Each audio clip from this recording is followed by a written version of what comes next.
She walked into the Mafia's world with a secret that could destroy everything. But the one man she was never supposed to love became her only safe place. As the past slowly comes back to life, every promise begins to unravel. Some truths don't just break hearts, they change destinies forever. You are listening to a story exclusively narrated on the Dark Romance Stories channel. Relax and step into the world of love stories filled with mystery, emotions, and passion. Don't forget to like, subscribe to the channel, and leave a comment to support us. This content is the property of Dark Romance Stories. Please do not copy or re-upload it in any form. The desert night burned neon over Las Vegas, and Dante Ferraro watched it from the 40th floor as if the entire city were a fire he had lit himself. He did not turn when the door opened behind him. He knew the sound of every man in his employ by the weight of their step, and this step belonged to Enzo, his consigliere, his father's oldest friend, the only man alive who could enter this room without knocking and survive it. "He's gone," Enzo said. Dante lifted the crystal tumbler to his lips. The whiskey was older than he was. His father had bought it the year Dante was born. "The year we brought you home," the old man used to say. And Dante had never understood the strange grief that always shadowed the word home when Salvatore Ferraro said it. "When?" Dante asked. 20 minutes ago.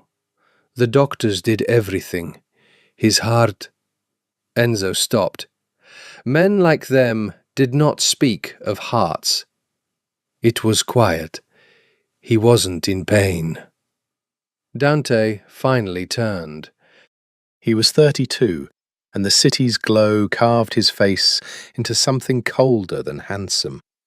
A jaw like a closed fist, eyes so dark the pupil vanished into the iris. He wore his grief the way he wore his suits, perfectly, invisibly, tailored so tight against the skin that no one could see the shape of what was underneath. "Then it's done," Dante said. "The Ferraro Empire is mine." Enzo bowed his head, but there was hesitation in it. A flicker Dante caught the way a wolf catches a limp in the herd. "There's the matter of your brother," Enzo said. Dante set the glass down. "Luca will be told like everyone else. He'll expect more than that. He always does." Below them, the Ferraro Grand pulsed. 3,000 rooms, 40 gaming floors, a river of money that never stopped flowing, laundered clean through 100 shell companies from Naples to Nevada. Salvatore had built it out of nothing but nerve and blood. And now it belonged to the son who had earned it, not the son who had merely been born into it. That was how Dante saw the world. Earning. Everything else was theatre. "There's one more thing," Enzo said, and now his voice dropped into the register men used for landmines. "The Marchetti girl arrives tomorrow. Sophia. For the engagement." Something in Dante's chest tightened, though his face did not move. He had heard the name for 3 months. Sophia Marchetti, the daughter of a Neapolitan family, promised to seal an alliance older than either of them. Promised to Luca, his brother's bride. A stranger, a treaty in a dress, a name Dante had filed away with the same indifference he gave the price of concrete. "Then the wedding proceeds as planned," Dante said. "Business doesn't stop because a man dies. That's the first thing my father taught me." "And the second?" Dante picked the glass back up. "Trust nothing you love." She arrived the next evening, And Dante broke his own rule within 90 seconds. He had meant to send a driver. He had meant to be a signature on a document, a distant future brother-in-law, a shadow at the head of a table. Instead, he found himself in the private arrivals lounge of the airport, telling himself it was courtesy, telling himself it was for Luca, telling himself the lie so smoothly he almost believed it. Then the door opened, and Sofia Marchetti walked through it, and every lie he'd ever told himself went silent all at once. She was not what he expected. He had expected a treaty, a frightened girl, or a spoiled one, some pale Neapolitan aristocrat trained to smile through a marriage she hadn't chosen. What walked toward him instead moved like she owned the floor beneath her heels. Dark hair, dark eyes, a red dress the colour of a warning, and a stillness in her face that was not fear at all. It was calculation, quick and hidden, the look of someone always 3 moves ahead. She saw him and stopped. For 1 second, one single, dangerous second, neither of them said anything. The air between them changed pressure, like the moment before lightning. "You're not Luca," she said. "No. You're the other one." Her eyes moved over him, unhurried, and he felt it like a hand. "The dangerous one. They warned me about you." "Who did?" She smiled, and it was the smile of someone who had already decided not to answer. "Dante Ferraro," she said instead, tasting the name, "the son who runs everything, the one who feels nothing." She tilted her head. "Is it true?" He should have said yes. He should have handed her to Enzo, walked back to his tower, and never let this woman closer than a dinner table for the rest of his life. He was the head of a family now. He had an empire in one hand and his brother's honour in the other, and both of them depended on him being exactly the man she'd just described. Instead, he stepped closer, close enough to see the gold flecks buried in her irises, close enough that she had to lift her chin. "Yes," he lied, and Sofia Marchetti looked at him like she knew. Outside, the desert wind moved the palms, and somewhere across the city, Luca Ferraro was drinking in a nightclub he did not own yet, smiling a smile no one would understand until it was far, far too late. The war had already begun. None of them knew it yet, not the way it would end, not who would be left standing, not the secret buried in the ground beneath them all. But it had begun, in a red dress and a single lie, on the night an empire changed hands. Luca Ferraro made an entrance the way other men made threats. The nightclub was called Inferno, and it belonged to the family, which meant it belonged to Dante now, though Luca behaved in it like a prince in his own court. He came down the glass staircase with 2 women on his arm and a smile that had cost their father a fortune in orthodontics and forgiveness. 28 years old, golden where Dante was dark, charming where Dante was cold, beloved by everyone who had never once had to depend on him. "Brother!" Luca called across the VIP floor, arms wide. "The king is dead! Long live the king!" Heads turned. Dante did not rise from the booth. "Sit down, Luca." "Is that any way to greet your only blood?" Luca dropped into the leather beside him, waving the women off with a flick of 2 fingers. Up close the charm thinned. His eyes were quick and restless, always measuring, always counting the room. "Papa's barely cold, and you've already got the throne warm under you. I admire the efficiency, I really do. Someone has to run it. Someone." Luca reached for Dante's glass and drank from it without asking. An old habit, a small trespass he'd been performing since childhood to prove that nothing of Dante's was truly Dante's alone. You know what people are saying? They're saying the will was strange. Everything to you. The casinos, the Naples holdings, the seat at the commission table. And to me? He set the glass down. A monthly allowance. Like I'm a nephew. Like I'm staff. You're provided for. I'm managed. The word came out with an edge, then he laughed and buried it under charm again. But no matter. I have my consolations. I hear my bride has arrived. His grin widened. Have you seen her? Dante kept his face still. It was the hardest thing he had done all day.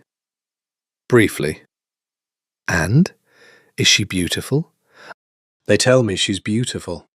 A Marchetti. Old blood, old money. The kind of alliance Papa dreamed about. Luca leaned back, spreading his arms across the booth. You know, it's funny. He gave you the empire, but he gave me the girl who seals it. Almost as if he wanted us to need each other. His eyes glittered. Almost. You'll marry her in the spring, Dante said. The families are expecting it. Of course.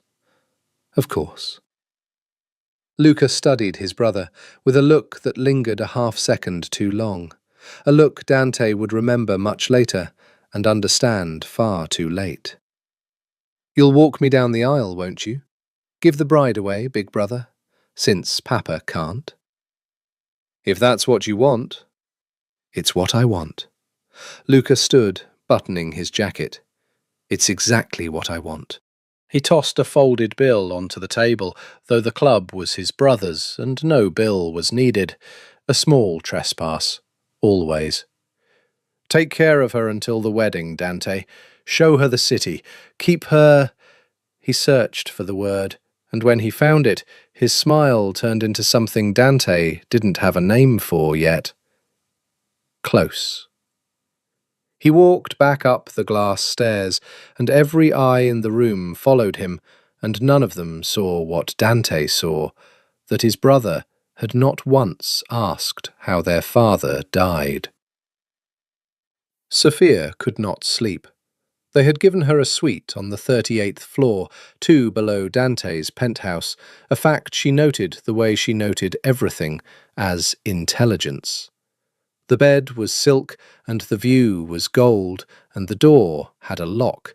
She trusted about as far as she could throw the building.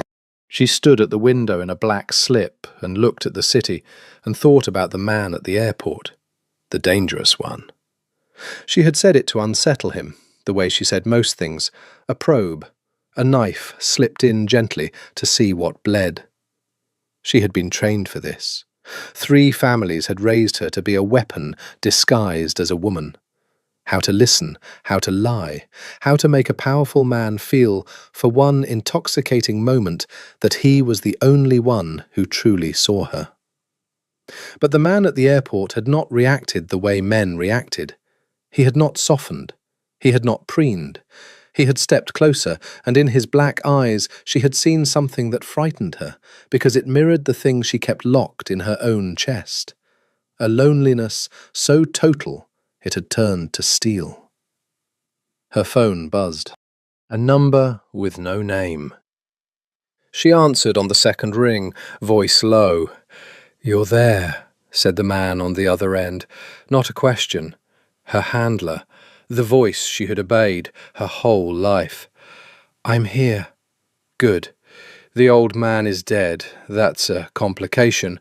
But it's also an opportunity. The elder son controls everything now. Dante. A pause. Get close to the family. Learn the routes, the accounts, the names at the commission table. We need to know how the Ferraro money moves before we take it.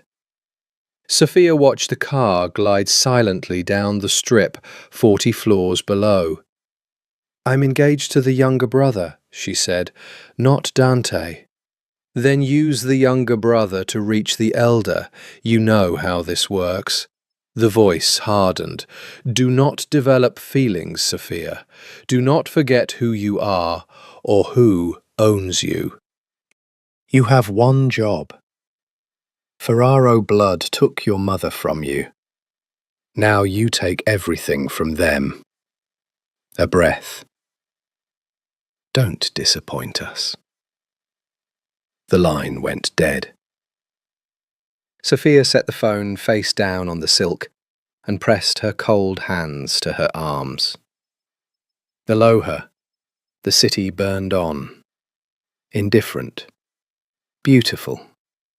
And somewhere, 2 floors above her, a cold man lay awake thinking of a red dress.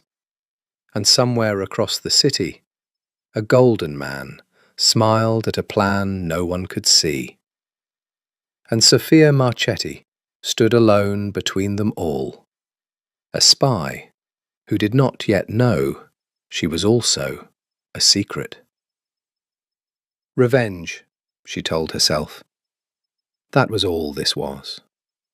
That was all she was. She almost believed it.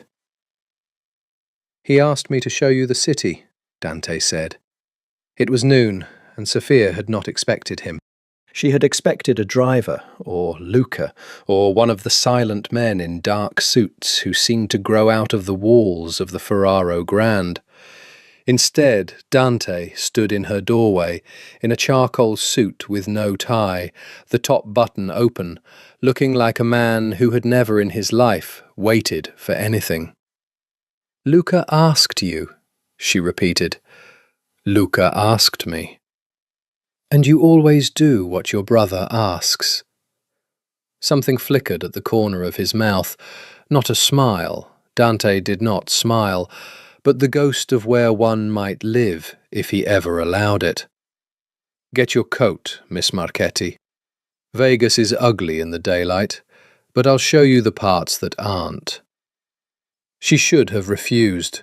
Every instinct she'd been trained into screamed that this was the wrong brother, the dangerous brother, the one her handler had not authorized her to want. She got her coat. He drove himself. That surprised her. A man with 100 soldiers driving his own black car through the desert, one hand on the wheel, the city falling away behind them until there was nothing but red rock and open sky. "Where are we going?" she asked. "You'll see." "You don't talk much." "I talk when there's something worth saying." She turned in her seat to study him. In the daylight, he was harder and somehow younger, the sun finding lines around his eyes that the neon had hidden. "They told me about you," she said. "In Naples, before I came." "And what did they say?" "That you were born mean. That your father found you fighting bigger boys in the street when you were 6 and decided that meant something. That you've killed men with your hands." She watched his knuckles on the wheel, and they did not tighten. "That you love nothing and no one. All true," Dante said. "Even the last part?" He was quiet for a mile of desert, especially the last part. They came over a rise, and there it was, a canyon opening up beneath them, red and gold and vast, the whole indifferent grandeur of the earth, spread out below a sky so blue it hurt. Dante stopped the car at the edge and got out, and after a moment she followed, the wind pulling at her hair. "My father used to bring me here," Dante said, looking out at it, "when I was a boy. He said this was the only place in America worth seeing without a price tag on it." A pause. "He was a monster, my father, but he wasn't wrong about much." Sophia stood beside him at the edge of the world. This was the moment she knew, the exact kind of moment she'd been trained to create. The powerful man, made vulnerable by open sky, ready to be understood, ready to be reached. All she had to do was say the right, soft thing. Instead, she found herself telling the truth. "My mother died when I was 9, she said. "I don't remember her face anymore, only her voice. She used to sing to me, in Neapolitan, these old, sad songs, and I've spent my whole life trying to remember the words, and I can't." The wind took her voice thin. "I don't know why I'm telling you this." Dante looked at her then, really looked, and something passed between them that neither had permission to feel. "Because I asked," he said quietly. "And because no one's asked you anything real in a long time." I know the look. She should have laughed it off. She should have leaned into him, played the part, executed the seduction she'd been sent to perform. Instead, she took a step back. Because for the first time in her carefully engineered life, she was afraid the seduction might run the other way. "You're going to be my brother," she said. It came out like a defense. "Yes." "Then why does it feel like a warning to be standing next to you?" Dante turned to face her fully. The wind moved between them. He was close enough to touch, and both of them knew it, and neither of them moved. And the not moving was somehow more intimate than anything either of them had ever done with another human being. "Because it is," Dante said. They drove back in silence, and the silence was worse than any conversation because it was full. At the hotel, he walked her to the private elevator and pressed the button for her floor and did not step in with her. "Sophia," he said, as the doors began to close. She caught them with her hand. "Yes?" He looked at her for a long moment, and whatever he had meant to say, he swallowed it, buried it, the way he buried everything. "Nothing," he said. "Rest. Luca will want to see you tomorrow." The doors closed. She rode up alone, her heart doing something reckless and unfamiliar in her chest.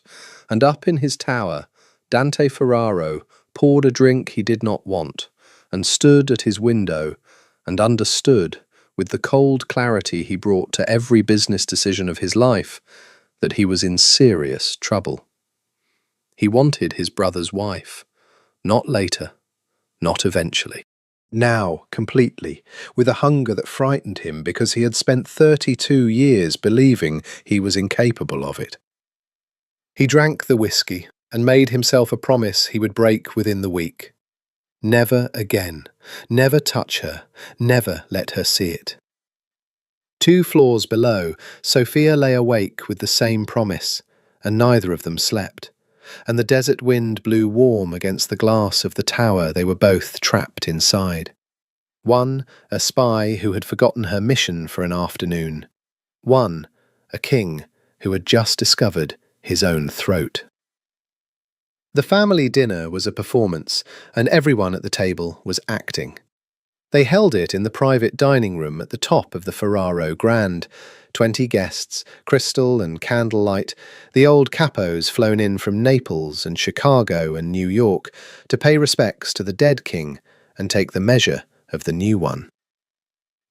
Sophia sat at Luca's right hand, her engagement ring catching the light every time she lifted her wine. And directly across from her, at the head of the table where his father used to sit, was Dante. He had not looked at her once. She had counted. "To my father," Dante said, rising, glass in hand. The room went silent. "Salvatore Ferraro built something out of nothing. He taught me that loyalty is the only currency that never inflates, and that a man is only as strong as the people he can trust at his back." His black eyes moved across the table, capo by capo, and every man felt the weight of them. "I intend to honour his memory, and I intend to hold what he built, All of it. A pause, precise as a blade. Salute. Salute, the room echoed. Luca did not drink. Sophia noticed.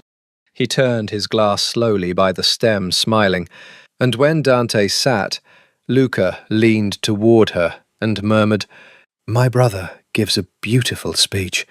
He should have been a priest, all that talk of loyalty." He sipped at last. Pity he's never trusted a soul in his life. "And you have?" Sophia asked lightly. "I trust you, cara." Luca's hand covered hers on the white tablecloth, warm and possessive, and across the table she felt Dante's attention snap to it like a struck match, though when she glanced up, his face was carved from stone. "I trust you completely. You're going to be a Ferraro, and a Ferraro is loyal above all things." He squeezed her hand. "Isn't that right, brother?" "That's right," Dante said, and for the first time all evening he looked at her, and it was not the look of a brother, and Luca, smiling, watching, always watching, saw it too. The dinner unspooled in the way these dinners did. Business laced through pleasantries, threats dressed as compliments, the slow, careful dance of men deciding whether to kneel or knife the new king. An old capo named Don Vittorio from the New York families dabbed his mouth and said, too casually, "The Marchetti alliance is a fine thing, Dante, old blood, but some are asking, with your father gone, whether the girl marries into strength or into a house about to fall." The table stilled. Dante set down his fork. "Is that what some are asking, Don Vittorio?" "I only repeat what I hear." "Then hear this, and repeat it too." Dante's voice never rose. That was the terror of him. He never had to. "Any man at this table, or any man he answers to, who mistakes my father's funeral for an opening, will discover that I am not my father. My father was patient. My father forgave debts." He let the silence stretch until it hurt. "I am not patient, and I forgive nothing. Eat your dinner, Don Vittorio. The veal is very good." Vittorio ate his dinner. Sophia watched it all with a spy's cold attention and a woman's warm dread, and she thought, "He is exactly what they told me. Cold, dangerous, a killer. And then, unbidden, treacherous. And he told me about the canyon, and his father. And no one else at this table knows he can be reached." She excused herself. She needed air, or she needed to stop feeling things, and only one was available. The terrace was empty and cold, the desert night pouring down over the strip. She had been there perhaps 2 minutes, when the door opened behind her, and she knew, without turning, that it was him. She was learning the weight of his step, the way he learned everyone's. "You shouldn't be out here alone," Dante said. "I'm never alone. Your brother watches me like I'm going to run. Your capos watch me like I'm a bomb." She turned. "And you don't watch me at all. You spent an entire dinner not looking at me. I counted." "I know you did," Dante said. "I counted you counting." The confession hung between them in the cold air. "This is a mistake," Sophia said. Her voice shook, and she hated it. "Whatever this is, you're going to be my brother. I'm going to marry Luca in the spring. It's arranged. It's done." "I know." "Then say something. Tell me I'm imagining it. Tell me you feel nothing, the way they all say you feel nothing. And I'll believe you, and we'll go back inside and never speak of it." Dante crossed the terrace. He stopped an arm's length from her, never closer, never touching, as if the last inch were a cliff edge they were both refusing to fall from. "I can't tell you that," he said, low and rough, and it cost him something visible, this man who had never in his life admitted to wanting anything he could not simply take. "I've told you every lie I've ever needed to survive. I told you I feel nothing the day we met. I can't tell you that one again. Not to you. It stopped working." "Dante, go back inside, Sophia." He stepped away first, breaking it, the discipline of a lifetime pulling him back from the edge. "Marry my brother. Forget the canyon. It's the only mercy I have to give you, and I'm giving it. Go inside." She went inside. Her hands were shaking. She sat back down beside Luca and smiled and lifted her wine. And Luca leaned close and murmured, "Are you cold, cara? You look flushed." And behind his charming smile, his eyes flicked once to the terrace door and once to his brother's empty chair, and something in them was very, very pleased. It happened during a blackout. A transformer blew somewhere out in the desert, and half the strip went dark, the great neon rivers guttering out all at once. And in the Ferraro Grande, the emergency generators caught the vital systems, the vault, the cameras, the gaming floors, but not the residential tower. For 11 minutes, 40 floors of the most powerful family in Nevada sat in absolute darkness. Sophia was in the stairwell. She had been going up, not down, toward safety, but up, toward the penthouse, toward him, on a pretext she'd been building in her mind for 3 days and had not admitted even to herself. Something about the accounts, something about a question only Dante could answer. She had made it to the 39th floor landing when the lights died and the world went black and silent, and she stood there in the dark with her heart pounding, and she heard a door open above her. "Sophia!" Just her name. He couldn't see her. He knew anyway. "How do you always know it's me?" "I don't know." His voice came down through the dark, closer now, footsteps on the concrete stairs. "I just do. Where are you?" "On the landing." A hand found her arm in the blackness, warm, certain. She should have flinched away. She turned toward it instead. "You shouldn't be here," Dante said, but he did not let go of her arm. In the dark, his voice had lost the armour it wore in the light. It was just a man's voice now, low and unguarded, inches from her face. "I told you to stay away from me." "I know." "I meant it." "I know."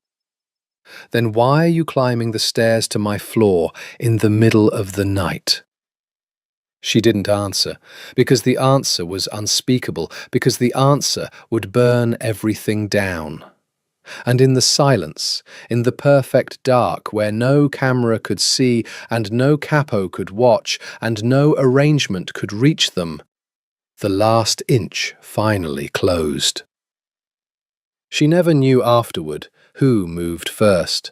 She told herself, in the guilty light of every morning that came after, that he had reached for her because she was a spy, because she had a mission, because to be the one who reached was to be the one who chose, and she could not bear to have chosen.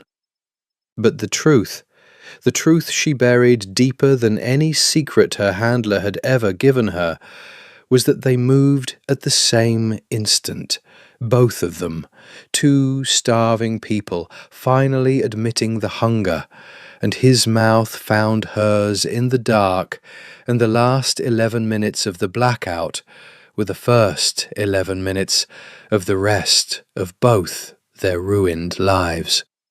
He kissed her like a man who had denied himself everything and had finally decided to stop.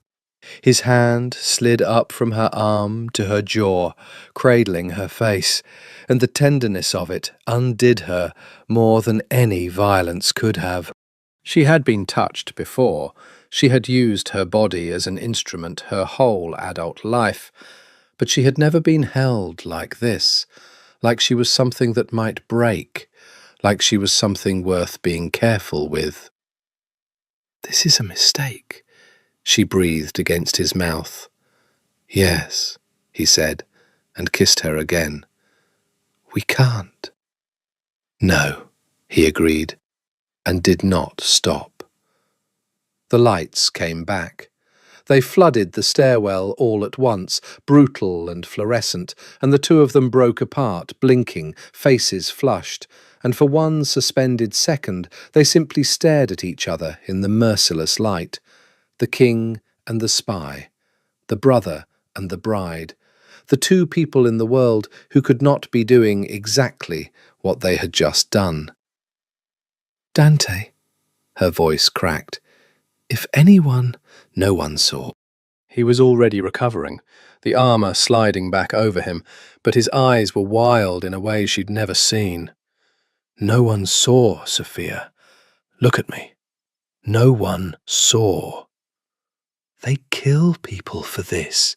She was shaking now, the enormity of it landing. "Your world. This isn't a scandal, Dante. It's a death sentence. For me. Your brother's fiancé. They'd—" She couldn't finish. "No one," Dante said, taking her face in both hands, forcing her eyes to his, "is ever going to touch you. Do you understand me? Not my brother, not the commission, not God himself. I will burn this entire empire to the ground before I let one hair on your head come to harm. That's not a promise, Sophia. That's a fact of the universe now. You belong to me, from this second, and I protect what's mine." It was the most terrifying thing anyone had ever said to her. It was also the only time in her entire life she had ever felt safe. "I have to go," she whispered. He let her go. It was the hardest thing she'd ever seen a man do.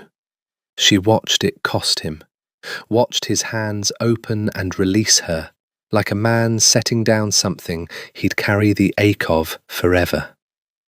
She fled down 39 flights of stairs rather than take the elevator, because the elevator had cameras and her face was a confession. And she ran into her suite and locked the door that locked nothing and slid down against it to the floor and pressed her fingers to her mouth where his had been. Her phone buzzed, the number with no name. She looked at it ringing on the silk bed, glowing in the dark, the voice that owned her, the mission, the revenge, the mother whose face she couldn't remember. She let it ring until it stopped. Then it rang again, and 40 floors above her, Dante Ferraro stood at his window with his brother's ring still glinting in his memory on the finger of the only woman he had ever loved. And he understood that he had just committed the one crime his world could never forgive, and that he would commit it again, and again, and again, until it killed him. He was right about that. It would kill him, but not the way he thought. Luca knew. He had known before the blackout. He'd seen it on the terrace, seen it at the dinner, seen it in the way his brother's jaw locked when Luca laid a hand on Sophia's. Luca had spent his whole life watching Dante, studying the one thing in the world he could not out-charm or out-earn. And he had learned to read the microscopic weather of that stone face better than anyone alive. He sat now in a car across the street from the Ferraro Grand at 3 a.m, and the man beside him, a thin, nervous man who worked in the hotel's security office, handed him a flash drive. "The stairwell camera," the man said. "39th floor. During the blackout, the emergency system kept the vault feeds live, but the residential cameras went dark, like you said. But this one," He tapped the drive. "This one runs on a separate battery, independent. Your father had it installed years ago. Nobody knows it's there. It caught 11 minutes. Luca turned the drive over in his fingers, smiling. "And you're the only one who's seen it. The only one, I swear it. I brought it straight to you, Mr. Ferraro, just like—" Luca shot him. The suppressor made a sound like a book closing. The man slumped against the window, and Luca calmly reached across, took the man's phone, wiped the drive transfer log, and got out of the car into the warm desert night. 2 of his men would handle the rest. There was a great deal of open desert around Las Vegas, and it kept its secrets well. Luca walked 3 blocks to a diner, ordered coffee, and watched the 11 minutes on a laptop. He watched his brother, cold, untouchable, incorruptible Dante, the golden boy of loyalty, the man who lectured a table full of capos about betrayal, kiss the woman promised to Luca in the dark of a stairwell. He watched Dante hold her face like she was made of glass.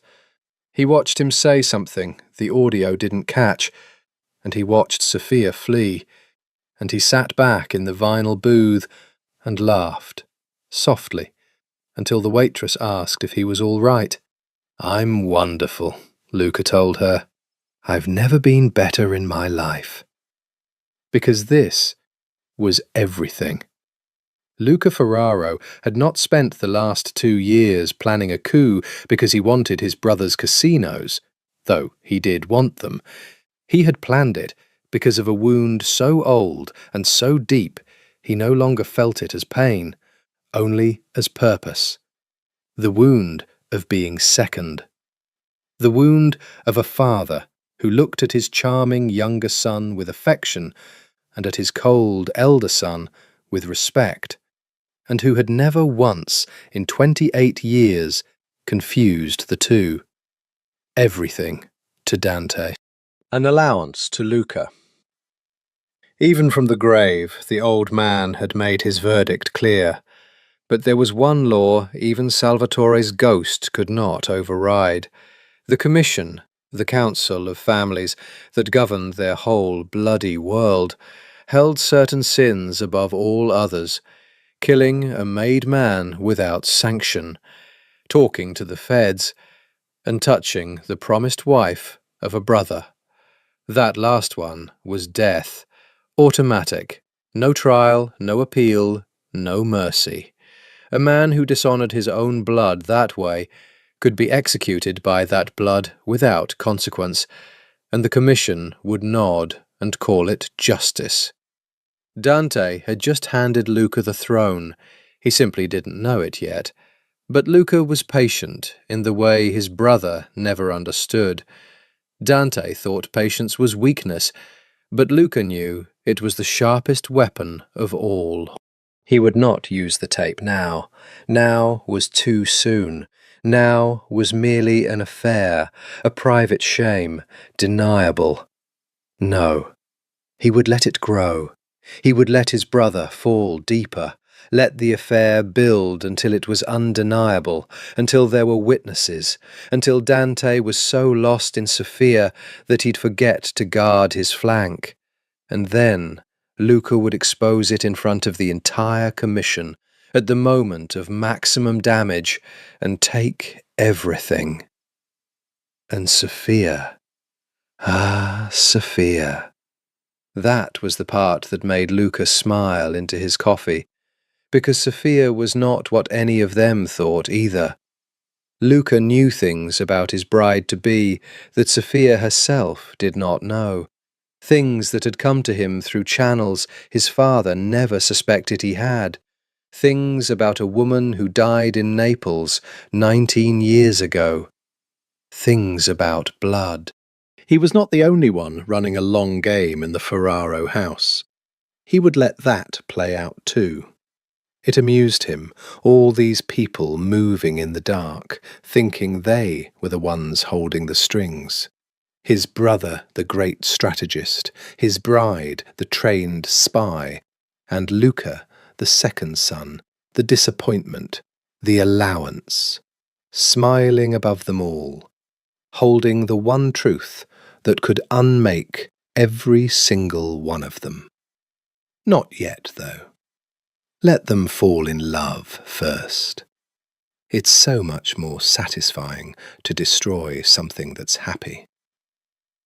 Luca finished his coffee, left a generous tip, and drove home to the mansion in the hills where he practiced his grief for his father in the mirror, adjusting his face until the sorrow looked real, until even he could almost believe it. In the morning, he would call his brother. He would be warm. He would ask after Sophia. He would say, "Take care of her, brother. You know I trust you above all men." And he would watch Dante's face do the small guilty thing it did now, the thing only Luca could see, and he would savour it like the finest wine in his father's cellar. The war Dante didn't know he was in had a general Dante had never suspected. It was the smiling one.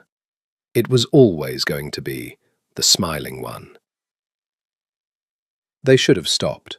They both knew they should have stopped. Instead, they became careful, and careful became addicted, and addicted became a second secret life running beneath the first.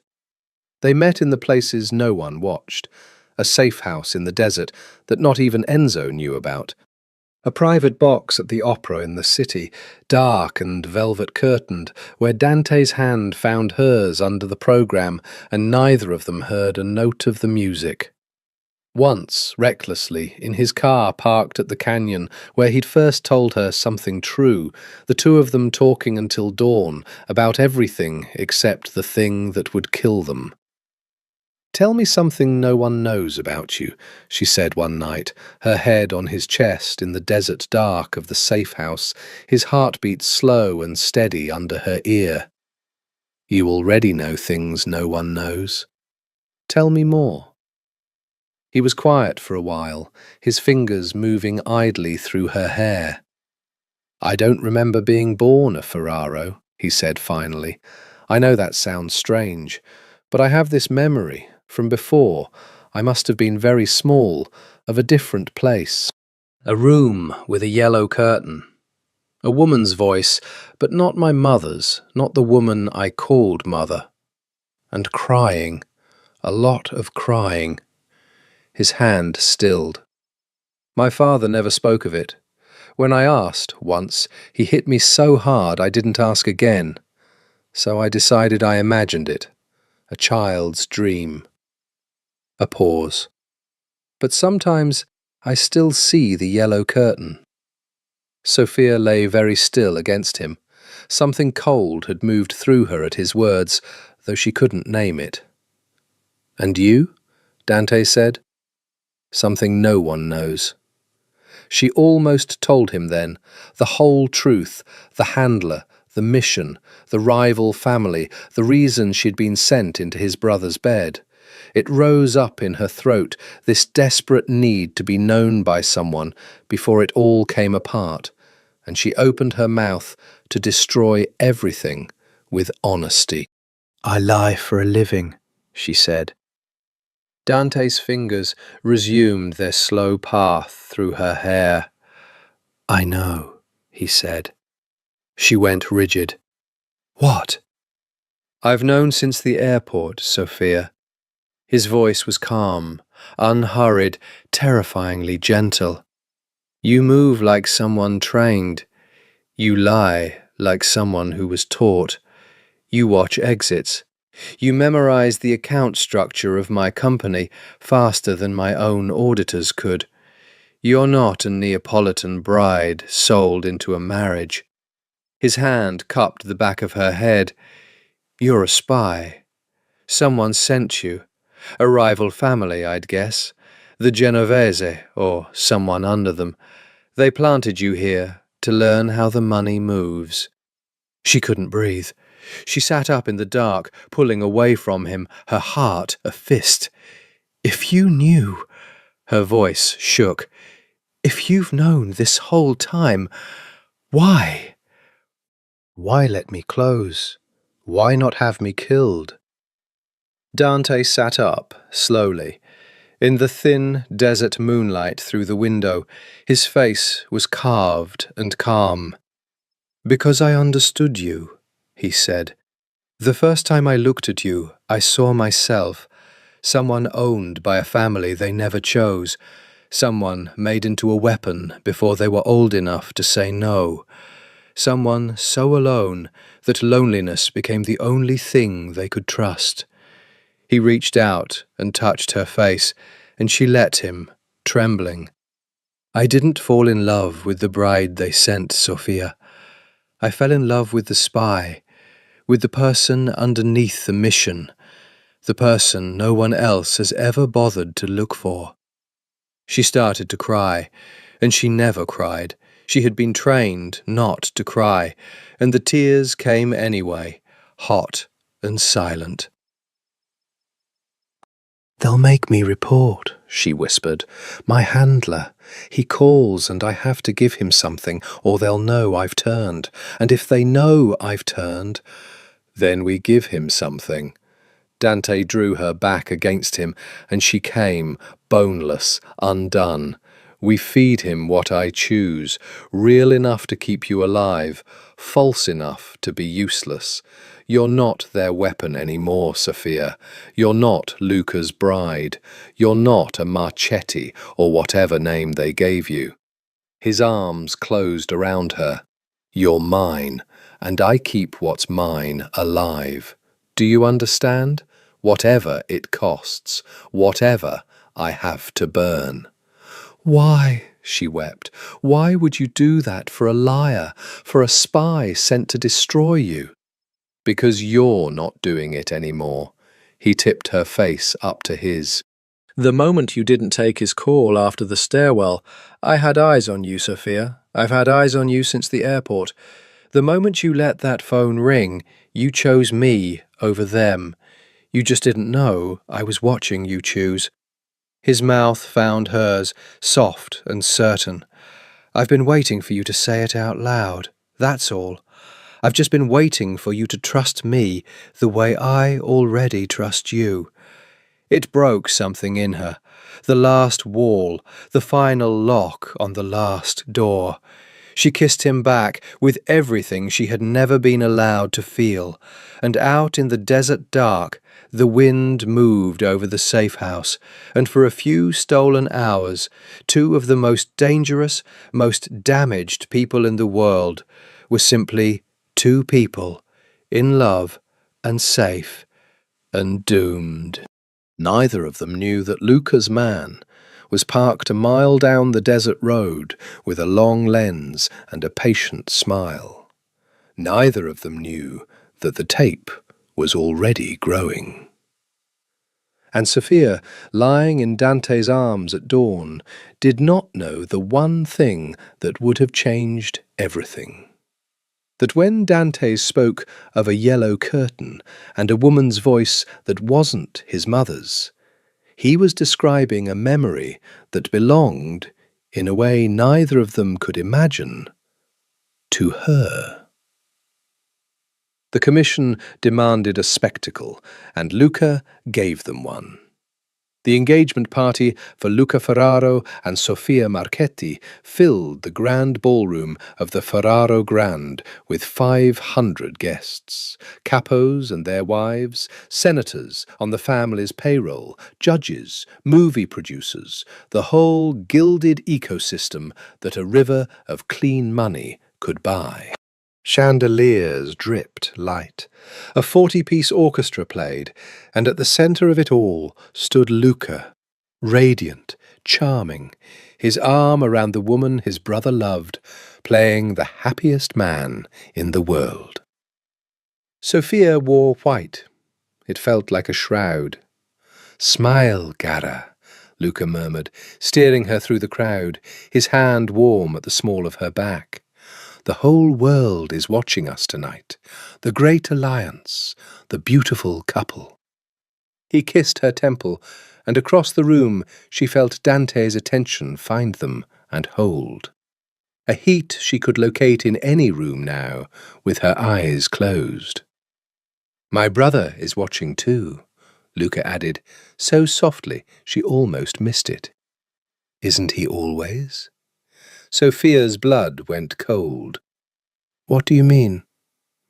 "Only that he takes his duties seriously, watching over you, as I asked." Luca's smile did not change, but his eyes did, just for a flicker. "You've grown close, the two of you. I'm glad. Family should be close." He handed her a glass of champagne. "Very close." He knew. The thought arrived with such certainty that she nearly dropped the glass. She looked at his smiling profile, and she knew, the way a spy knows, the way prey knows. Luca Ferraro knew about the stairwell, the safe house, all of it, and he was standing here in front of 500 people telling her so, and smiling and enjoying it. She excused herself. She found Dante on the mezzanine, alone, a black shape against the light, watching the party like a general surveying a field he expected to bury men in. "He knows," she breathed. "Dante, Luca knows about us. He just told me. Not in words, but he told me. He was toying with me. I know." Dante didn't look at her. Looking at her here was dangerous, and he had gone very still. "I've suspected for a week. My brother has been too warm. He only gets warm when he's about to bite. Then it's over. He'll expose us. The commission is here, Dante. Half the families in the country are in that room. He could stand up right now and he won't." Dante's voice was flat and certain. "Not tonight. Not yet. If Luca knew and wanted me dead, he'd have done it already. Quietly. Cleanly. An accident in the desert. He hasn't. Which means he's not ready. Which means he wants something bigger than my death." Now Dante did turn, just his eyes, dark and calculating. "He wants everything. The empire. My seat. And to take it clean, in front of the commission, he needs the whole thing airtight, witnessed, undeniable. He's not going to spring the trap until it's perfect. So we run," Sophia said. "Tonight we disappear and prove him right to every family in that room. A Ferraro who runs is a Ferraro who's guilty. They'd hunt us to the ends of the earth and call it honor." Dante shook his head. "No, we don't run. We turn it around." "How?" "I don't know yet." For the first time, she saw the strain under his stone, the exhaustion of a man fighting a war on 3 fronts, the commission circling his father's empty throne, a rival family with a spy in his bed, and now his own brother, smiling, patient, holding a knife. "But I know my brother. He's smart, Sophia. Smarter than anyone gives him credit for. And he's been planning this longer than I've been alive, I think. Since we were boys. He's always wanted to be me." A bitter thing crossed his face. "He can have the casinos. He can have the seat. I'd hand him all of it tonight if it kept you breathing. But he doesn't just want the throne. He wants me destroyed, humiliated. He wants me on my knees in front of everyone who ever respected me. And then he wants me dead. And I can't give him that. Because if I'm on my knees, I can't protect you." Below them, the orchestra swung into a waltz, and Luca appeared at the centre of the floor, holding up his hands for silence. 500 faces turned to him, glowing. "Friends," Luca called, his voice carrying, warm and golden. "Family. Thank you for being here to celebrate love." A ripple of applause. In these hard days, with my father barely in the ground, love is what holds us together.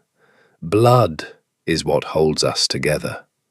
His eyes lifted, unerring, to the mezzanine, to his brother and his bride, standing in the shadows above. There is no bond stronger than blood, is there, Dante? He raised his glass toward the darkness where they stood. To my brother, who has taken such good care of my bride. 500 glasses lifted toward the shadows. To Dante, the room echoed, and the applause washed up like a wave, and in the darkness above them, Sophia felt Dante's hand find hers, hidden, fierce, and grip it hard enough to bruise. "He's telling us," she whispered, terror and fury and something like awe all at once. "He's telling us he's going to win. He's telling us he thinks he's already won," Dante said, and his voice had gone cold and clear and deadly, the voice of the man his father had found fighting bigger boys in the street. That's his mistake. That's always been his mistake. My brother celebrates too early. His grip tightened on her hand. We're going to let him keep celebrating. Right up until the moment I take everything he loves and burn it down in front of him. Below, Luca smiled up at the darkness and drank. Sophia's handler wanted a meeting, and a refusal would have been a confession, so she went. The instructions came the usual way, the number with no name, an address, a time. A parking garage on the edge of the city, level 4. And she drove there alone in a car Dante's men had swept for trackers, though she'd told Dante only that she was going to see her handler and not where, because some instinct she didn't examine made her want to keep one small piece of the danger to herself, to protect him from it, the way he was always protecting her. The man was waiting by a concrete pillar. She had met him perhaps 6 times in her life. He had no name she knew, only the voice and the ownership. He was older, grey, unremarkable, the kind of man you'd never look at twice, which was exactly why he was so good at what he did. "You've gone quiet," he said, without greeting. 2 weeks? Almost nothing. A few account numbers, a courier route we already knew. "The family is displeased, Sophia. We didn't spend 12 years raising you to send us scraps. It's not that simple. The old man died. Everything's locked down. Dante trusts no one." "Dante." The handler's eyes sharpened on her. "You call him Dante now, not the elder son. Dante." He let the silence work. "You're supposed to be marrying the younger one. I'm gathering intelligence. Getting close to the family means getting close to all of them." "Does it?" The handler studied her for a long, cold moment, and Sophia understood with a plunging certainty that she had already failed, that he could see it on her, the way Dante had seen the spy under the bride. This man had trained her. He knew every tell she had. "Let me tell you what I think, Sophia. I think you've forgotten yourself. I think the Ferraros have gotten into your blood, the way I warned you they would. So let me remind you why you're here." He took out a photograph and held it up in the dim garage light. A woman, young, dark-haired, laughing on a beach somewhere, a Naples sky behind her. Beautiful. Sophia's breath caught, because she knew this face. She had spent her whole life trying to remember this face. "Your mother," the handler said. "Where did you get that?" Her voice was barely there. "You never knew how she died, did you? We told you she got sick. We let you believe that." He lowered the photograph. "She didn't get sick, Sophia. She was murdered. 19 years ago in Naples, by the Ferraro family, on the orders of Salvatore Ferraro himself. He watched the words hit her, watched them detonate. Your mother had something the Ferraros wanted buried. So they buried her. And then they took you. A loose end, a child who might someday ask questions, and they were going to bury you too. We got to you first. We saved you, Sophia. We raised you. We made you strong. And in return, we asked for one thing. That when the time came, you would help us take everything from the family that took everything from you. His voice dropped, soft and vicious. And now you're calling the murderer's son by his first name and sending us scraps. Sophia stood in the concrete dark, the world tilting under her. That's not possible, she whispered. Salvatore, Dante's father, he wouldn't. Wouldn't he? You've heard the stories. You know what that man was. The handler stepped closer. Ask your Dante. Ask him what his father did in Naples 19 years ago.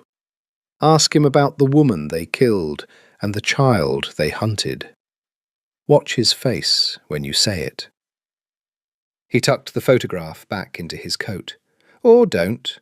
Marry the golden brother. Play house with the killer. And know that every day you spend loving a Ferraro is a day you spit on your mother's grave. He turned to go, then paused.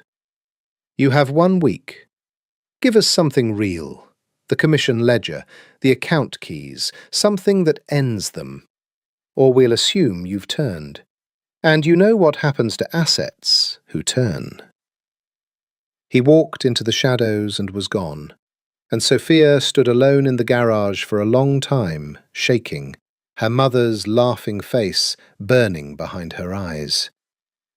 She drove back to the city with the radio off and her hands cold on the wheel. Everything she'd believed had been a lie. She'd always known that. She was a professional liar. She'd assumed her own history was a construction too. But this, her mother, murdered, by Dante's blood, by the empire she now lay awake wanting to save, because the man who ran it held her like she was made of glass. She should hate him, the son of the man who murdered her mother. Every principle of revenge she'd been raised on demanded it. But she thought of the yellow curtain. He had described it in the safe house. A room with a yellow curtain, a woman's voice that wasn't his mother's, crying, a memory from before he was a Ferraro. And Sophia, who remembered almost nothing of her earliest childhood, found herself gripping the wheel harder because a fragment had surfaced, unbidden, from the deepest dark of her own memory. A room, and light coming yellow through a curtain, and a woman singing in Neapolitan, and a small boy crying somewhere close by, a boy she had reached for. No. Impossible. A trick of grief. She was making connections out of pain, the way traumatized people do. But that night she couldn't sleep, and she took out her own oldest secret. A locket she'd carried since before she could remember, the one thing that was truly hers, that no family had given her. And she opened it. And inside was a photograph so old and faded she'd never been able to make out the faces. 2 children, a girl and a boy. And behind them, out of focus, so faint she'd never noticed it in 20 years of looking, a yellow curtain. She didn't tell him about the locket. Not yet. She couldn't. It was too large, too impossible, a crack in the foundation of the world that she needed to be wrong about before she could ever speak it aloud. But she asked him the other thing. She had to. They were in his penthouse, the one place she was not supposed to be, in the deep hours after midnight when even the desert seemed to sleep. He'd cooked for her. Badly, endearingly, a man who commanded an empire and could barely manage pasta. And they'd eaten on the floor by the windows with the whole burning city beneath them. And for an hour she'd let herself pretend they were ordinary people with an ordinary future. Then she set down her wine and said, "Dante, I need to ask you something, and I need you to tell me the truth, even if it's ugly, especially if it's ugly." He went still, the way he did. "You want the truth," he said slowly. "About what?" "About your father." Sophia's heart hammered, but her voice held. "About Naples, 19 years ago." She watched his face the way her handler had told her to. "Did your father ever have a woman killed there? A young woman, dark hair, someone who had something he wanted buried?" The city burned silent below them. Dante did not answer right away, and the not answering was its own answer, and she felt something in her chest begin to crack. "Where did you hear that?" he said finally. "Does it matter? Is it true?" He rose and walked to the window, his back to her, a black shape against the neon. When he spoke, his voice had gone flat and far away, the voice of a man reciting an old wound. "My father did many things in Naples," he said. "Most of them worse than you can imagine. I stopped counting the bodies when I was 15. So, could he have killed a woman? Yes, he killed many. Did he kill that woman, the one you're asking about?" He turned. "I don't know, Sophia. I was 13 years old. I wasn't in his confidence yet. But I'll tell you what I do know, because you asked me not to spare you." He came back and sat across from her, close, his dark eyes finding hers and holding them. "There was a woman in Naples," he said, "when I was young. I don't know her name. But I remember there was a period, I must have been 12, 13, when my father was in a fury for weeks. Something had gone wrong. Someone had betrayed him, or threatened him, or knew something. And there was a woman at the centre of it. And then there wasn't. She was simply gone, and no one spoke of her, and my father slept badly for a year." He paused. "I remember, because it was the only time I ever saw him afraid. And it was over a woman. And a child." Sophia had stopped breathing. "A child?" "There was a child. I heard the men talk about it, once, when they didn't know I was listening. The woman's dealt with, but there's still the kid. I remember it because it frightened me. I was a child too, and men in my house were talking about a child the way they talked about a debt." Dante's jaw tightened. "I never learned what happened to it. I told myself it was nothing. A boy tells himself a lot of things to keep living in a house like mine." Sophia's hand had risen to her chest, to where the locket lay hidden under her dress, warm against her skin. "Sophia," Dante's voice sharpened with concern, "you've gone white. Who asked you to ask me this? Who told you about Naples?" She should have lied. She was a professional liar. Instead, she reached up, unclasped the chain, and drew the locket out into the light between them. "This is the only thing that's truly mine," she said, her voice unsteady. "I've had it since before I can remember, before the family took me. No one gave it to me. I already had it. It's the one thing they couldn't erase, because I wouldn't let go of it, even as a child. They told me it was worthless." She opened it with trembling fingers and held it out to him. "Look at the photograph. Look behind the children." Dante took the locket. He was a man who had held guns and gold and the throats of his enemies, and his hands, she saw, were not entirely steady.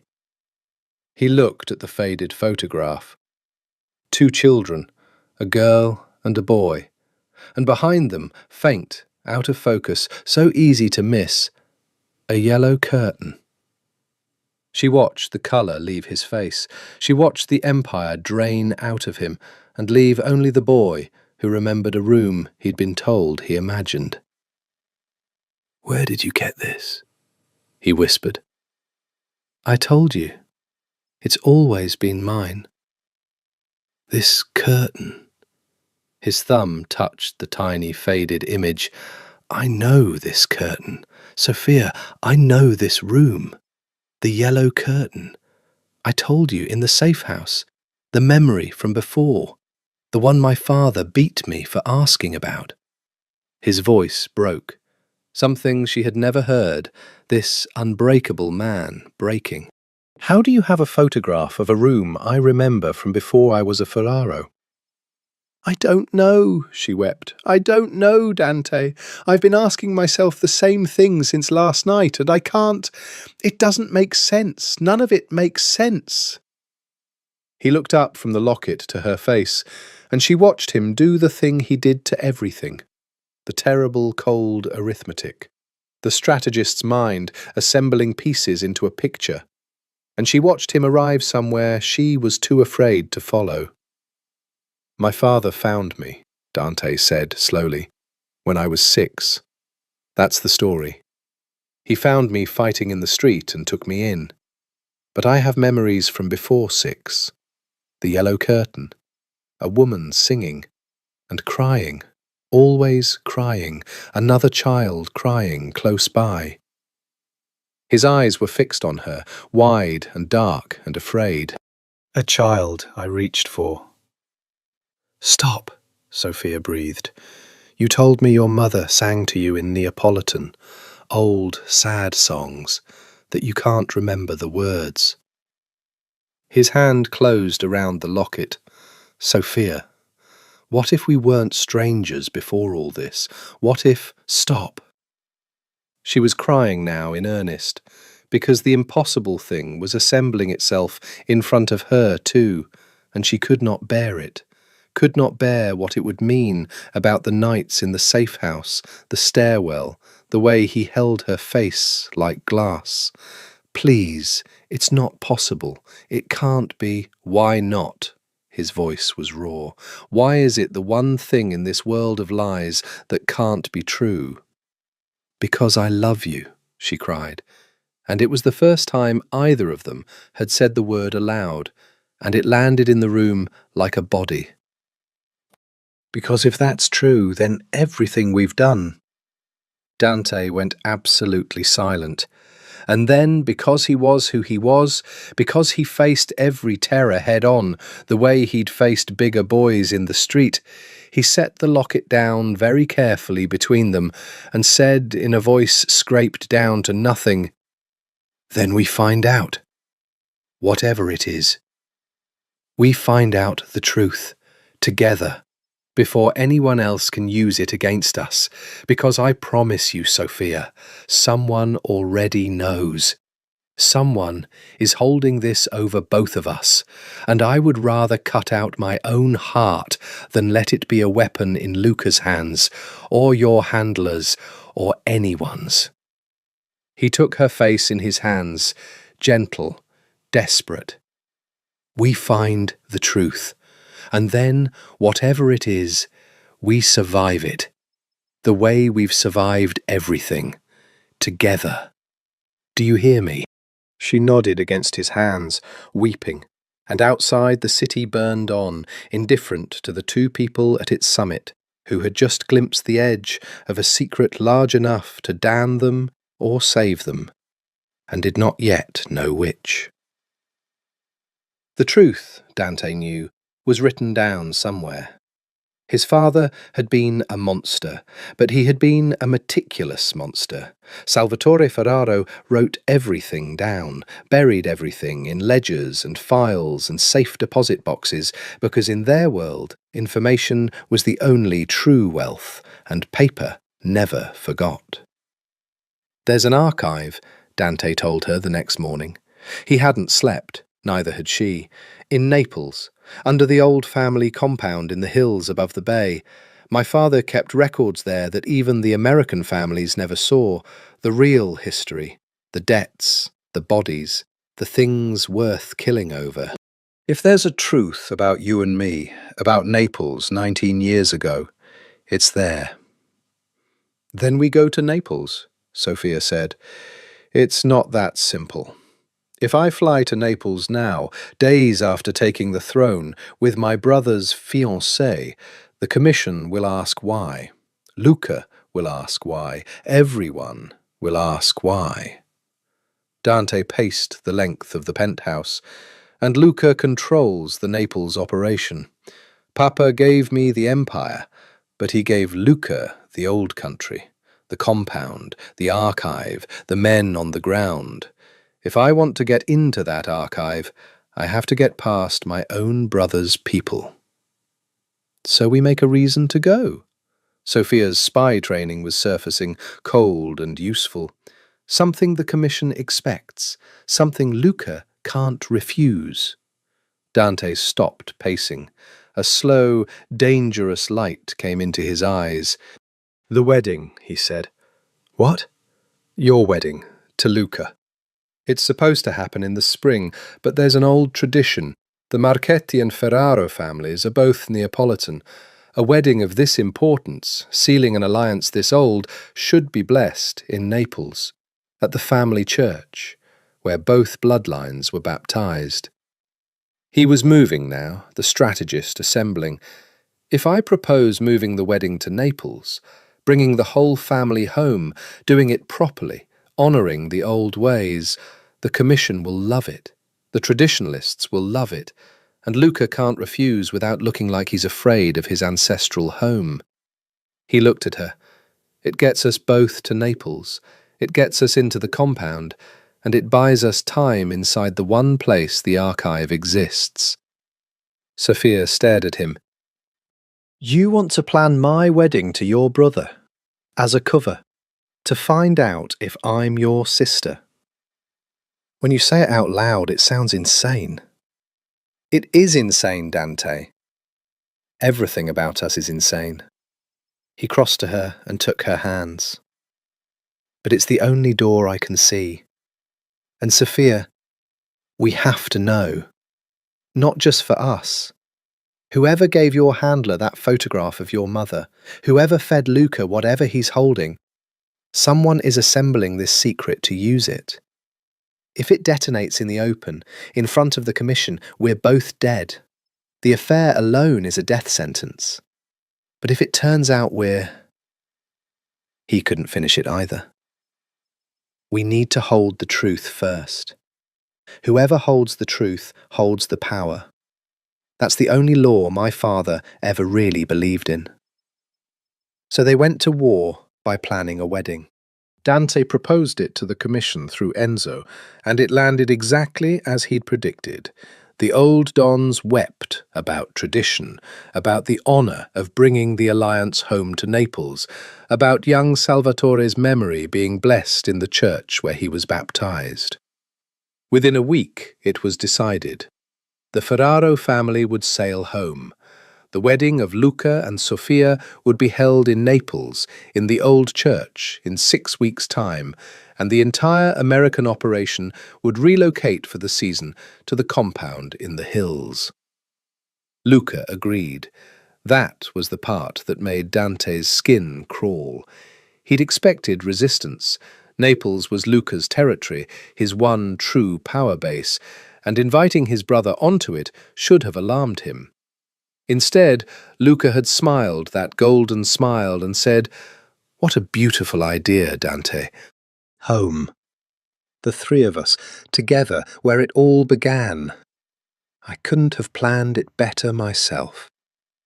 I couldn't have planned it better myself."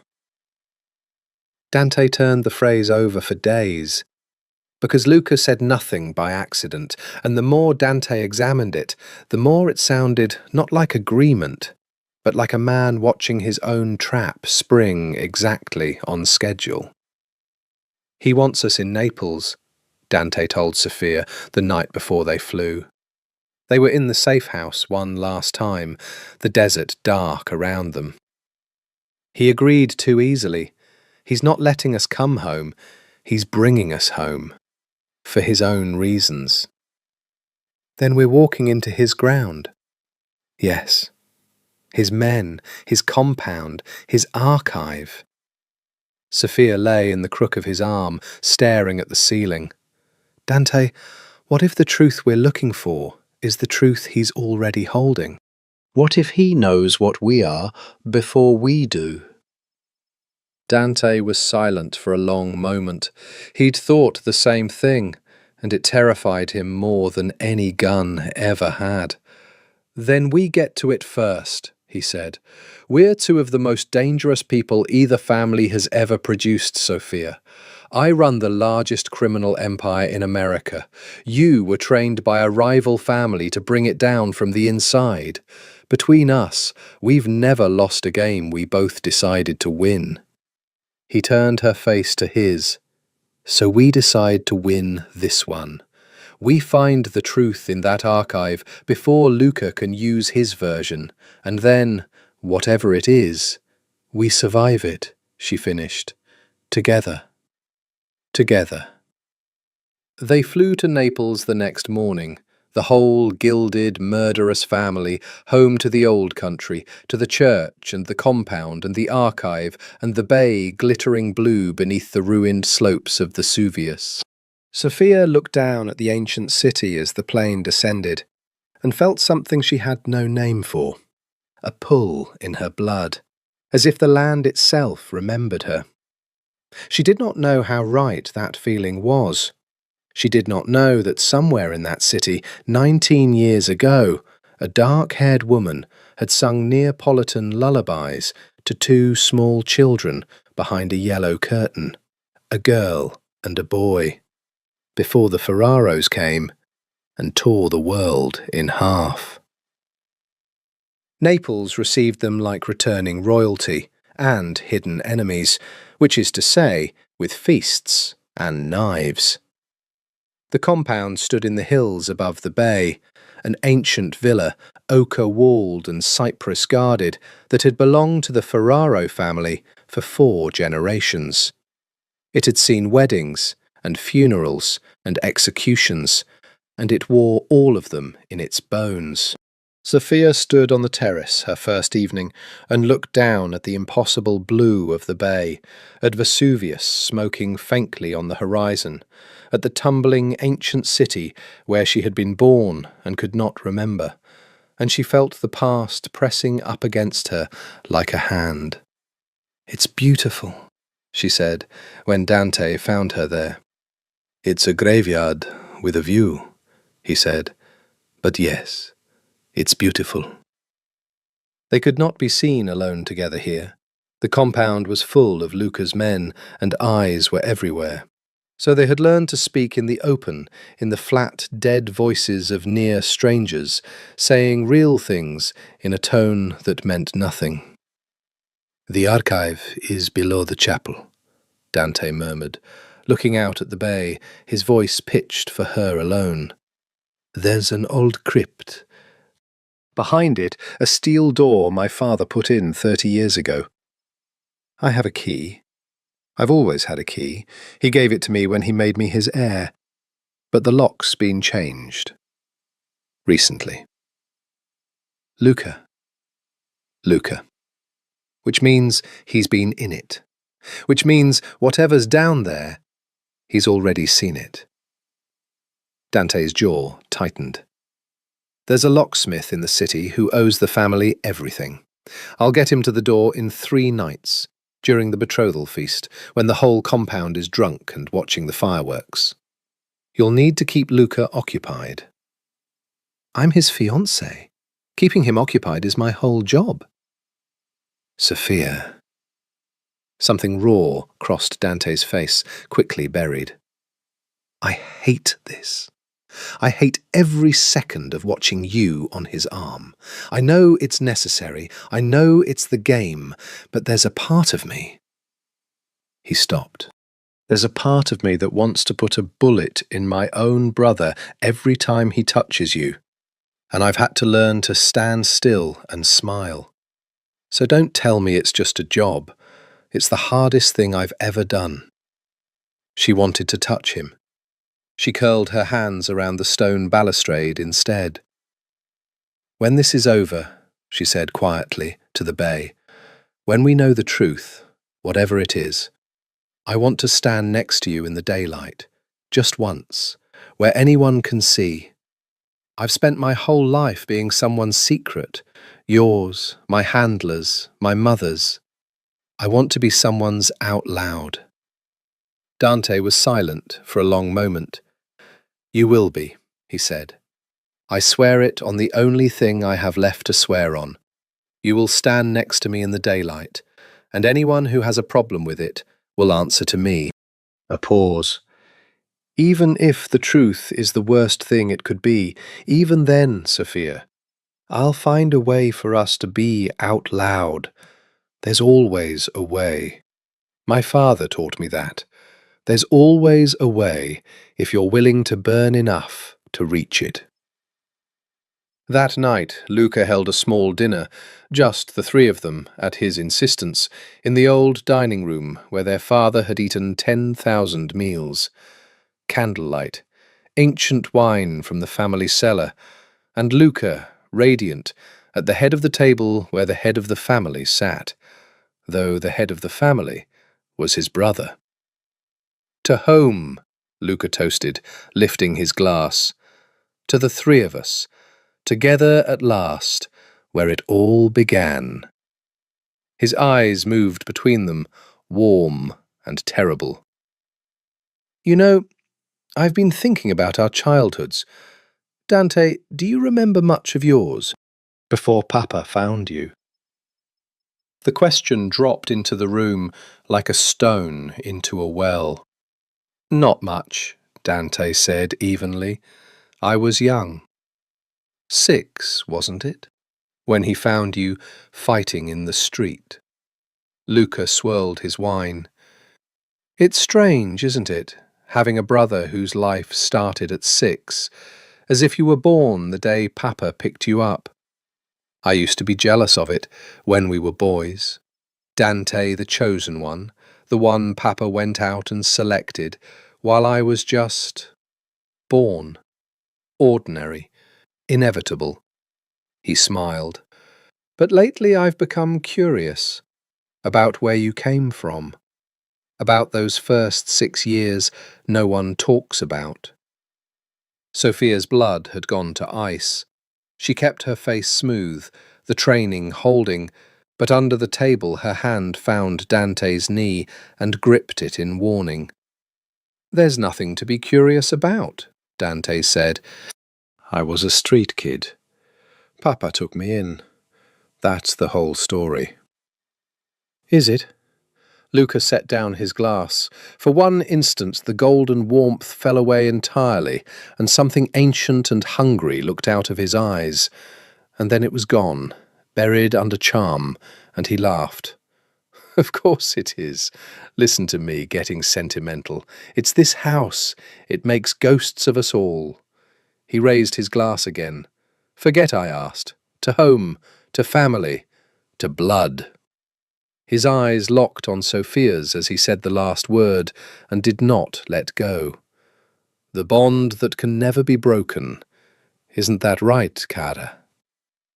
"That's right," Sophia said, and drank, and tasted nothing.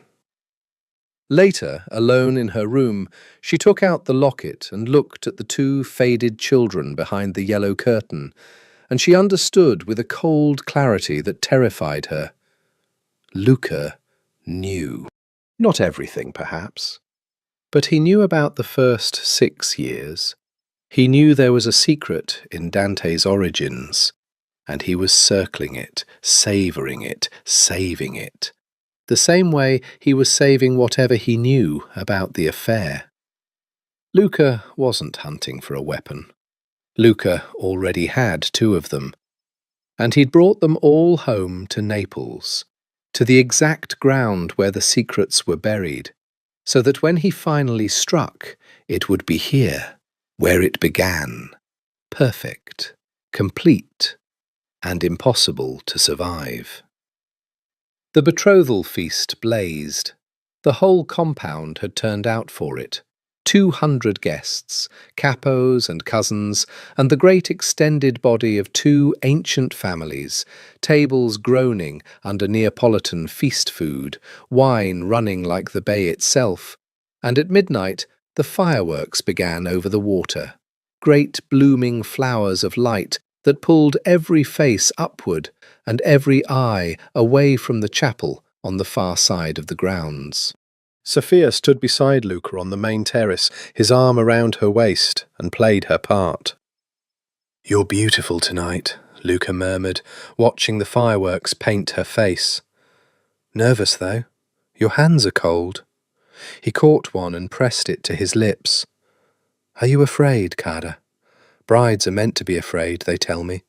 Afraid of the new life, the new family, all those new loyalties." "A little," she said, giving him the truth to hide the truth. "It's a lot, your world, your family, our family, soon." He turned her to face him, the fireworks flowering behind his golden head. "Let me ask you something, and I want you to answer honestly, because we're going to be married, and there should be no lies between husband and wife." His smile never wavered. "Do you love my brother?" The world stopped. Sophia's training held her face still through sheer violence of will. "What a strange question." "Is it? You've spent a great deal of time together. He's a compelling man, my brother. Cold, but compelling. Women find the coldness a challenge." Luca studied her, delighted, patient, a cat with a mouse it had no intention of eating quickly. "I only ask because I want us to start clean." "So, do you love him?" "I love you," Sophia said, and made herself mean it, made her whole trained body sell it. "I'm marrying you, in 6 weeks, in your family's church." Luca looked at her for a long, long moment, the fireworks reflected in his eyes, and then he smiled, a real smile, almost tender, almost sad. "You know," he said softly, "you're a very good liar, Sophia. Truly. One of the best I've ever seen. I mean that as the highest compliment." He kissed her forehead. "It's going to make what's coming so much more interesting." And he turned back to the fireworks, still holding her, and said nothing more. Across the grounds, in the dark behind the chapel, Dante and the locksmith worked by the light of the exploding sky. The crypt was cold and ancient, the air thick with the dust of 150 years of Ferraro dead. Marble slabs lined the walls, carved with names Dante had grown up hearing spoken, like prayers and curses. At the far end, behind the oldest tomb, was the steel door. "The lock's German," the locksmith whispered, sweating despite the chill, his tools glinting. "New, good, but not good enough. Give me 10 minutes." It took 8.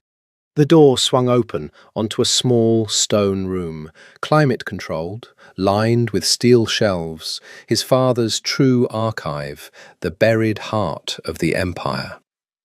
Ledgers going back 4 generations, photographs, documents in fireproof boxes, the recorded sins of a bloodline. "Wait outside," Dante told the locksmith. "Watch the crypt stairs. If anyone comes, you never saw me." Alone, Dante began to search. He knew his father's mind. Salvatore organized everything by year, and the year Dante needed was carved into his memory. 19 years ago, the year of the woman and the child, the year Dante was 13 and saw his father afraid. His hands were not steady as he pulled the box. Inside were documents, photographs, a Naples police file that had clearly been bought and buried. and a single sealed envelope, thick, his father's handwriting on the front in faded ink. To be read by my heir and no one else. The truth of the boy. Dante's blood roared in his ears. He opened it, and as the fireworks thundered overhead and Sophia lied for her life on the terrace and Luca smiled his patient smile, Dante Ferraro read the truth of himself by the light of a single bulb in the buried heart of his father's empire, and the world he had built his entire identity upon quietly, completely, came apart. The first page was a confession. If you are reading this, I am dead, and you are my heir. So you must have the truth, because a man cannot rule from a foundation of lies, and I have let you rule from one for 26 years. You are not my son. You are not a Ferraro by blood. Dante's hands shook so hard the paper rattled. 19 years ago, there was a woman in Naples. Her name was Rosa. She was the mistress of my greatest rival, Don Battista Grasso, head of the family that had warred with ours for 30 years. Rosa was more than a mistress. She kept Battista's secrets, his accounts, his ledgers, and she came to me in secret and offered to betray him, to hand me everything in exchange for one thing, protection for her children. She had two, a girl and a boy, Battista's children, though he never claimed them, never knew the girl even existed. Rosa had hidden the daughter away, terrified of what Battista would do to a female heir who could someday challenge his sons. The boy Battista knew of and neglected. I agreed. God forgive me, I agreed. And then I betrayed her. When I had Battista's secrets, I no longer needed Rosa, and a woman who would betray one Don would betray another. So I had her killed. Dante could not breathe. But the children. I looked at those two children, the girl no more than 4, the boy 6, and something in me that I did not know still lived refused to let them be killed too. So I took the boy. I raised him as my own. I called him Dante, after my own dead father, and I made him my heir. And he became the finest man this family ever produced, and I have never for one day regretted it, though I have never once been able to tell him. You are that boy, Dante. You are the son of Rosa, and of Don Battista Grasso, my oldest enemy. You are not my blood. And the girl? The page ended. Dante turned it with numb fingers, and the fireworks reached their thundering climax over the bay, and the last page of his father's confession lay before him in the dim electric light. And the girl, his father's letter continued, I could not take. 2 children appearing in my house would have raised questions I could not answer. One orphan boy from the streets was a story people believed. 2 was a scandal. So I let the girl go. I paid a woman to take her far from Naples, to raise her, to keep her hidden. I told myself she would be safe. I told myself I had saved one and spared the other. It was the closest thing to mercy I had in me. I lost track of her for years. But I am a careful man, Dante, and I never truly lose track of anything. I found her again, eventually. The rival family, the one that once served Battista, the ones who have hated us for a generation, found her too, and took her, and raised her into a weapon, though they never knew what she truly was. They thought her only an orphan they could shape. They did not know she was Battista Grasso's hidden daughter. They did not know she was your sister.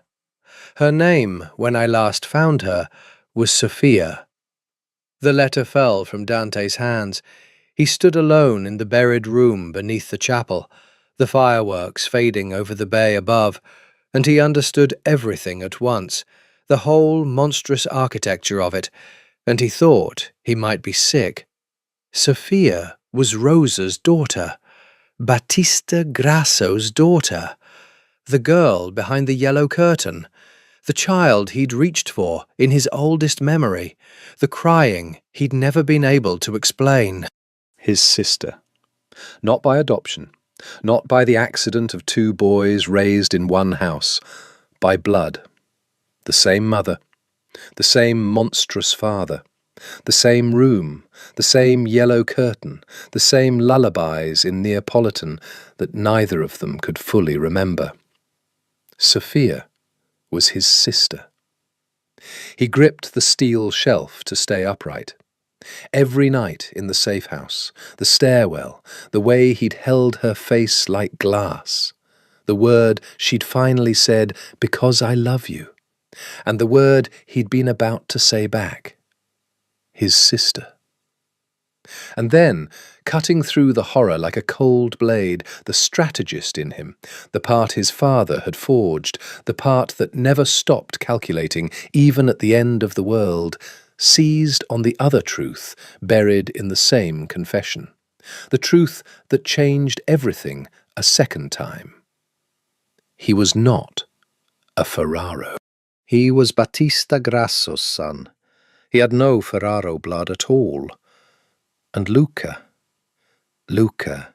who had spent his whole life tormented by being the second son, the born one, the ordinary one. Luca was Salvatore's true and only blood. Luca was the real heir. Luca had always been the real heir.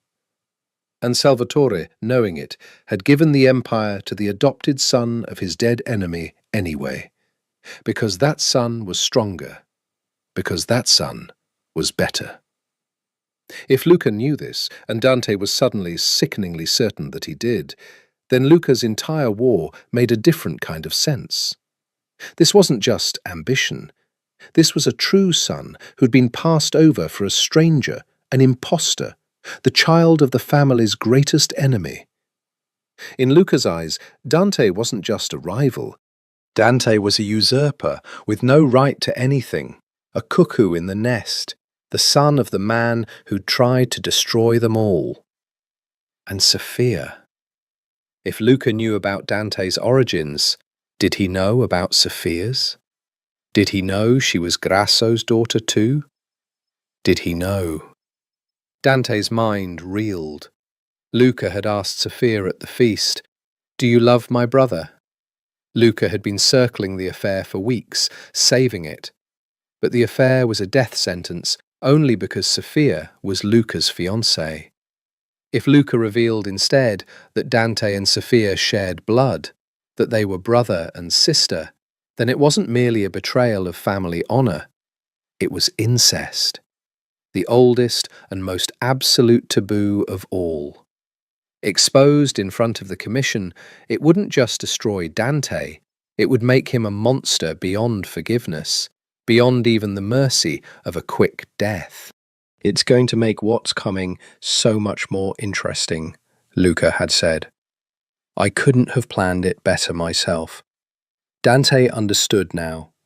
Luca hadn't merely allowed the affair. Somewhere, somehow, Luca had engineered it. The tour. Luca asked me to show you the city. Keeping them close. Take care of her. Keep her close. Bringing them home to Naples, to the exact ground where the proof was buried. Luca had known what Dante and Sophia were to each other from the beginning, and he had thrown them together, watched them fall, let them build the very affair that would damn them. Because an affair between a man and his brother's fiancée could be survived, could be denied, could even be quietly forgiven. But an affair between a brother and sister, revealed with proof in front of the entire commission, could destroy Dante so completely that no one would ever question Luca's right to take everything. Luca hadn't set a trap for a rival, he'd set a trap for a monster. And then he'd spent months lovingly, patiently making sure the monster fell in love, so that the fall would be as complete and as agonizing as possible. Dante stood in the buried dark and felt something he had not felt since he was a child in a room with a yellow curtain. Pure, helpless grief. For his father, who had loved him and lied to him. For himself, who was no one he'd thought he was. And, above all, drowning everything else, for Sophia. For the woman he loved, who was his sister, who was up on the terrace right now, lying for her life on the arm of the brother who meant to destroy them both. She didn't know. She was still searching, still hoping the truth would be something they could survive. And Dante held it now, the whole terrible truth. And he had to decide. In the buried heart of a dead man's empire, with the fireworks dying overhead, whether to tell her. He gathered the pages. He put them inside his jacket, against his heart.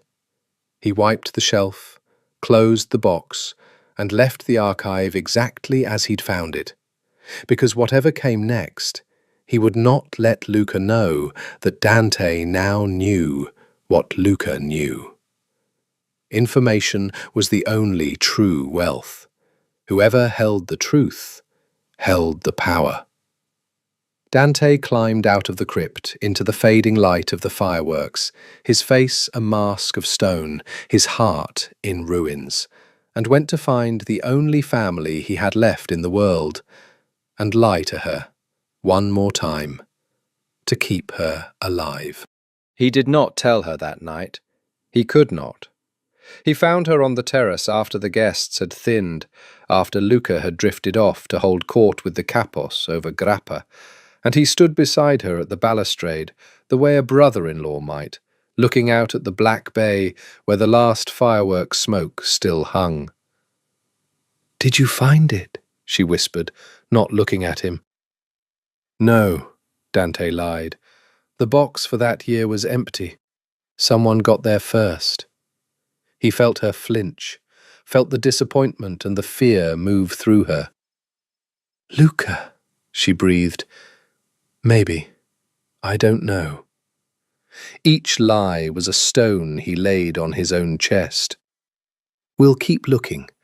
There are other records, other places." He couldn't do it. He'd stood in the crypt and rehearsed the words.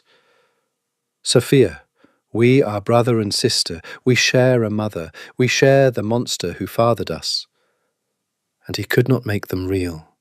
Could not take the one good thing either of them had ever had and turn it into the worst thing in the world with a sentence. Not tonight. Not with Luca 50 feet away, waiting for exactly this, waiting for the truth to shatter them so he could sweep up the pieces. She turned to look at him, and there was something in her face, a searching, a fear, that told him she sensed the lie. "Dante," she said slowly, "you're not telling me something. I'm telling you everything I found. That's not the same thing." She stepped closer, dropping her voice below the reach of any listener. "I know you. I've learned you. Something happened down there. Your face is different. You look like—" She stopped. "You look like a man at a funeral." "I am always at a funeral," he said, which was true, which was the most honest thing he'd said all night. "It's this house. You said it yourself. It makes ghosts of us all." She didn't believe him. He could see she didn't believe him. But she also saw that he wouldn't be moved tonight, and she was too smart to press with the enemy in earshot. "Whatever it is," she said quietly, "we agreed. Together. You don't get to carry it alone, Dante. That was the promise." "I know." "Then when?" He looked at her, at the face he'd held like glass, at the eyes he'd stared into in the dark of 100 stolen hours, at his sister, at the only person he'd ever loved. and he made a decision that would cost him everything. "Soon," he said, "when it's safe, when we're away from him. I promise you, Sophia, I will tell you everything, but not here, not tonight. Trust me one more time." She searched his face for a long moment, then she nodded, because she did trust him, because he was the only person in the world she trusted, which made the lie the cruelest thing he had ever done. That night Dante did not sleep. He sat in the dark of his room in his father's house and read the confession again and again until he'd memorized every damning word, and he made himself think coldly, strategically, the way Salvatore had trained him, because sentiment would get them both killed, and calculation was the only love he had left to give her. The facts laid bare. He and Sophia were siblings. Blood. That was fixed and could not be changed. He was not a Ferraro. He had no legitimate claim to the empire. Luca was the true heir. That was fixed too. Luca knew both of these things, or at least the first, about Dante's origins, and had orchestrated the affair to expose them, to destroy Dante utterly in front of the commission and take everything as the rightful blood son. Sophia's rival family, the ones who'd raised her, did not know she was Grasso's daughter. They thought her merely an orphan weapon. But they'd shown her a photograph of her murdered mother and pointed her at the Ferraros for revenge. If they ever learned who she truly was, Grasso's hidden heir, they would either kill her as a threat or crown her as a claim to Grasso's old territory. Either way, she'd be a pawn in a war she never chose. And underneath all of it, the truth that made Dante's cold strategist's mind go still with something like awe. The final twist was not that they were doomed. The final twist was that they were free. Because Dante was Grasso's son, not Salvatore's, and Sophia was Grasso's daughter, they were not Ferraros, neither of them. The whole taboo that hung over them, the brother's fiancé, the family honour, the death sentence, was built on the assumption that Sophia belonged to the Ferraro bloodline through Luca, that Dante belonged to it through Salvatore. But they didn't, not by blood. The Ferraro name was a costume both of them had been forced to wear. And the incest taboo, the monstrous one, the one Luca meant to weaponize, Dante turned it over and over in the dark and found, to his horror and his desperate, treacherous hope, that even it was not as simple as it seemed. Because there was a question buried in his father's letter that Salvatore had not answered. The letter said Rosa had 2 children, a girl and a boy, both Battistas. But Dante remembered the exact wording. The boy Battista knew of. The girl he never knew existed. Rosa had hidden the daughter. Why hide a daughter so completely? Why the terror? Unless the girl was not Battista's at all. Unless Rosa had hidden her because she was another man's child. A child that would have gotten Rosa killed if Battista ever learned of her. Dante sat up in the dark, his heart pounding. He needed the rest of the archive. The letter was Salvatore's confession, but Salvatore was a careful man who documented everything, and somewhere in that buried room there would be more. The police file, the paid woman's records, the proof of exactly whose daughter Sophia was. He had read the confession and stopped. He had not searched the rest of the box. He had to go back down, and this time he understood with cold certainty Luca would be waiting for him. Because Luca had brought them all to Naples for precisely this, and a man who planned as patiently as his brother would not leave the last door unwatched. Luca was waiting in the crypt. Dante had gone down before dawn, 3 nights after the feast, moving through the sleeping compound like a shadow. And when he descended the crypt stairs and rounded the oldest tomb, the steel door of the archive stood open, and light spilled out of it, and his brother sat inside on a wooden stool, with a glass of grappa in one hand and a pistol resting easy on his knee. "I wondered how long it would take you," Luca said. "I've been sleeping badly, waiting." "You always did move faster than I expected. Come in, brother, sit. We have so much to talk about." Dante did not reach for his own weapon. He knew, with the animal certainty of a man raised among killers, that Luca had men on the crypt stairs above, that this room had been the destination all along, that everything, the tour, the closeness, the wedding, Naples, had been a road leading precisely here. "You read it," Dante said. "Papa's letter." "Years ago." Luca smiled and sipped his grappa. "You think I didn't know what was in this room? I've had Naples since I was 22. Papa gave you the empire and gave me the graveyard, and he thought that was a mercy to you and an insult to me. But the graveyard is where the truth is buried, Dante. I've known who you are for 6 years. He leaned forward, and the charm fell away, and what was underneath it was 6 years of patient, cultivated hatred. "You're nothing. You're the bastard son of Battista Grasso, the man who spent 30 years trying to butcher our family. You're the child of our greatest enemy, and my sentimental fool of a father brought you into our house and gave you my birthright, everything that should have been mine, the empire, the seat, the name, given to the son of the man who murdered our uncles." His voice shook, just slightly, the only crack in the golden mask. "Do you have any idea what it's been like, growing up second to a stranger, watching my own father look at you with respect he never once gave his real blood?"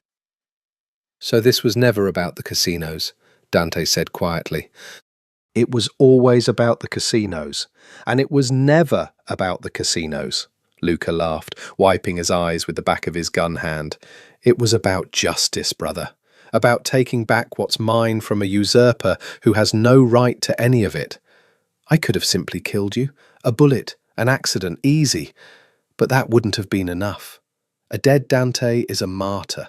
A dead Dante gets a state funeral, and I get whispers behind my back forever.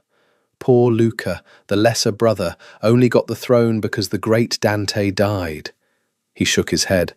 "No, I didn't want you dead. I wanted you destroyed.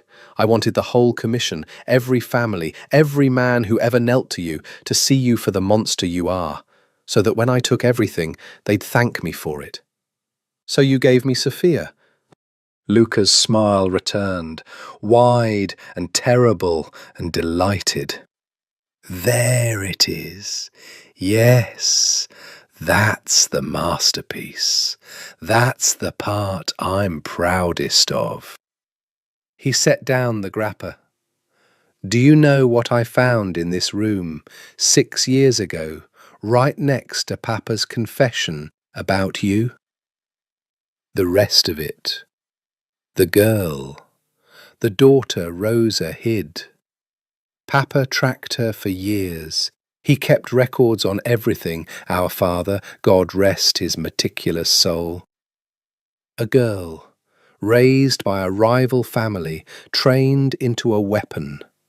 Rosa's daughter. Your sister." He watched the word land on Dante like a blow. And then the rival family, all unknowing, offered her to us as a bride. To seal an alliance, to plant a spy.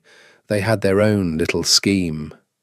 And I looked at that offer, Dante, and I thanked God, because I saw the whole beautiful shape of it at once." Dante's hands had curled into fists at his sides. "You knew she was my sister, and you engineered us together anyway." "I ordered it." Luca's eyes glittered. "I told you to show her the city. I told you to keep her close. I put the two of you in the same tower, 2 floors apart, and I sat back and watched blood find blood. Because I knew that whatever's in you two, whatever old thing was in that room with the yellow curtain, it would pull you together, and neither of you would understand why, and you'd fall, and it would look to the whole world like the most romantic thing anyone's ever seen." He spread his hands. "And then I'd reveal what you really are to each other, in front of the commission. At the wedding, I thought. Or maybe I'll do it sooner now, since you've forced my hand." The great Dante Ferraro, cold and honourable and untouchable, in love with his own sister. There's no coming back from that, brother. No forgiveness, no quick death even. They'll make an example of you that men will whisper about for 100 years. Dante was silent. The horror of it was total. Not just the plan, but the patience, the years of it, the loving cruelty of engineering the deepest happiness of Dante's life purely to make its destruction complete. "You'd do that to her too," Dante said finally, his voice very low. "To Sophia. She's innocent in this. She didn't know. She's Grasso's daughter. She's a spy sent to gut us, and she's collateral." Luca shrugged. "I'm not sentimental, Dante. That's your weakness, not mine. That's always been the difference between us. You love things, and it makes you weak. I don't love anything, which is why I win." And that, Dante would think later, was the moment everything turned. Because Luca had just told him the one thing he needed to know. Luca thought love was weakness. Which meant Luca had never once, in all his careful years of planning, accounted for what a man like Dante would do, what he would burn, what he would sacrifice, what he would become, for the one thing he loved. "You're right," Dante said quietly. "I do love things. I love her." He looked his brother in the eye. "And you just made the last mistake you're ever going to make, Luca. You told me the truth, and now I hold it too." "You hold nothing," Luca said, rising from the stool, the pistol coming up. "You're in a locked room under my chapel, on my ground, surrounded by my men." "I hold you." "Then why haven't you pulled the trigger?" The question stopped Luca for half a second. Half a second, which was all Dante had ever needed. "Because you don't want me dead yet," Dante answered his own question, taking a slow step. "You want the spectacle, the commission. You want me destroyed in the light, not shot in a crypt where you'd have to explain the body. You've told me so yourself. Which means you can't kill me down here without ruining the very thing you've spent 6 years building." He took another step. "You've trapped yourself, brother. Your patience is your cage. Stop moving. Or what? You'll shoot me and lose your masterpiece?" Dante's voice was cold and certain. "You've never been able to do the simple thing, Luca. That's your weakness. You have to be clever. You have to win beautifully. And it's going to cost you everything, because I only ever needed to win ugly." He moved. It was not a fight, quite. Dante was Grasso's blood, the son of the man Salvatore had feared, the boy found fighting bigger boys in the street because he'd been born with something feral in him that the streets only sharpened. He crossed the small room before Luca's finger could commit to the trigger, drove the gun hand up so the shot cracked harmlessly into the stone ceiling, and put his brother against the shelf with a forearm across his throat. The men came pounding down the crypt stairs and stopped, because Dante had turned Luca in his grip and now held Luca's own pistol to Luca's own temple, and the men, Luca's men, loyal to Luca, froze in the doorway. Because a dead Don is a dead paycheck, and none of them wanted to be the one who got Luca Ferraro's brains on the wall. "Everyone stays exactly where they are," Dante said, calm, deadly, the voice that had silenced a table of capos. "Or I paint the family archive with the last true Ferraro." "Do something," Luca choked. "They can't," Dante said into his brother's ear. "They're doing the math. Same math I taught them when I ran the whole thing. You're the one holding the truth, Luca. You're the only one who knows the plan, the timing, the proof. If I kill you, the plan dies with you. And then who do they answer to?" He tightened his grip. "Me. They answer to me. I'm still the head of this family, little brother. That letter says I'm no Ferraro, but no one out there has read it but us. To every man on those stairs, I'm still the king, so they'll stand there. Won't you, boys?" The men stood there. "Now," Dante said, "we're going to have a different conversation than the one you planned." What happened next, Dante had assembled in the sleepless hours since the crypt, cold and complete. He did not want to kill his brother. That was the thing Luca had never understood. Dante's capacity to want things past the point of sense. Even now, with the truth of 6 years of betrayal in his hands, Dante looked at the boy he'd grown up beside, the golden brother who'd stolen his glass 1,000 times to prove nothing of Dante's was his own, and found he could not simply execute him. But he could take everything Luca had used against him and turn it inside out. "You built your whole plan," Dante said, "on one thing. That the truth would destroy me. That being revealed as Grasso's bastard, as Sophia's brother, was a death I couldn't survive." He pressed the gun harder. "But you forgot to ask, what happens if I reveal it first? On my own terms, to the Commission, before you can." Luca went still. "You wouldn't. It would destroy you." "It destroys Dante Ferraro," Dante agreed. "But I'm not Dante Ferraro, am I? I never was. I'm Battista Grasso's son, and Battista Grasso's territory. The old Grasso holdings, half of Naples, a claim that sat empty and contested for 19 years because the old man died without an acknowledged heir." He watched the understanding dawn on his brother's face. "That belongs to his blood, to me, and to Sophia." "No, you spent 6 years planning to expose me as Grasso's son, to ruin me, but you never once considered that being Grasso's son is a claim, a birthright, one that's worth as much as everything Salvatore ever built." Dante's voice was iron. "You wanted to strip me of the Ferraro Empire. Fine, take it. It was never mine by blood, anyway. But you've just handed me a bigger one, and a way out of every taboo you meant to hang me with.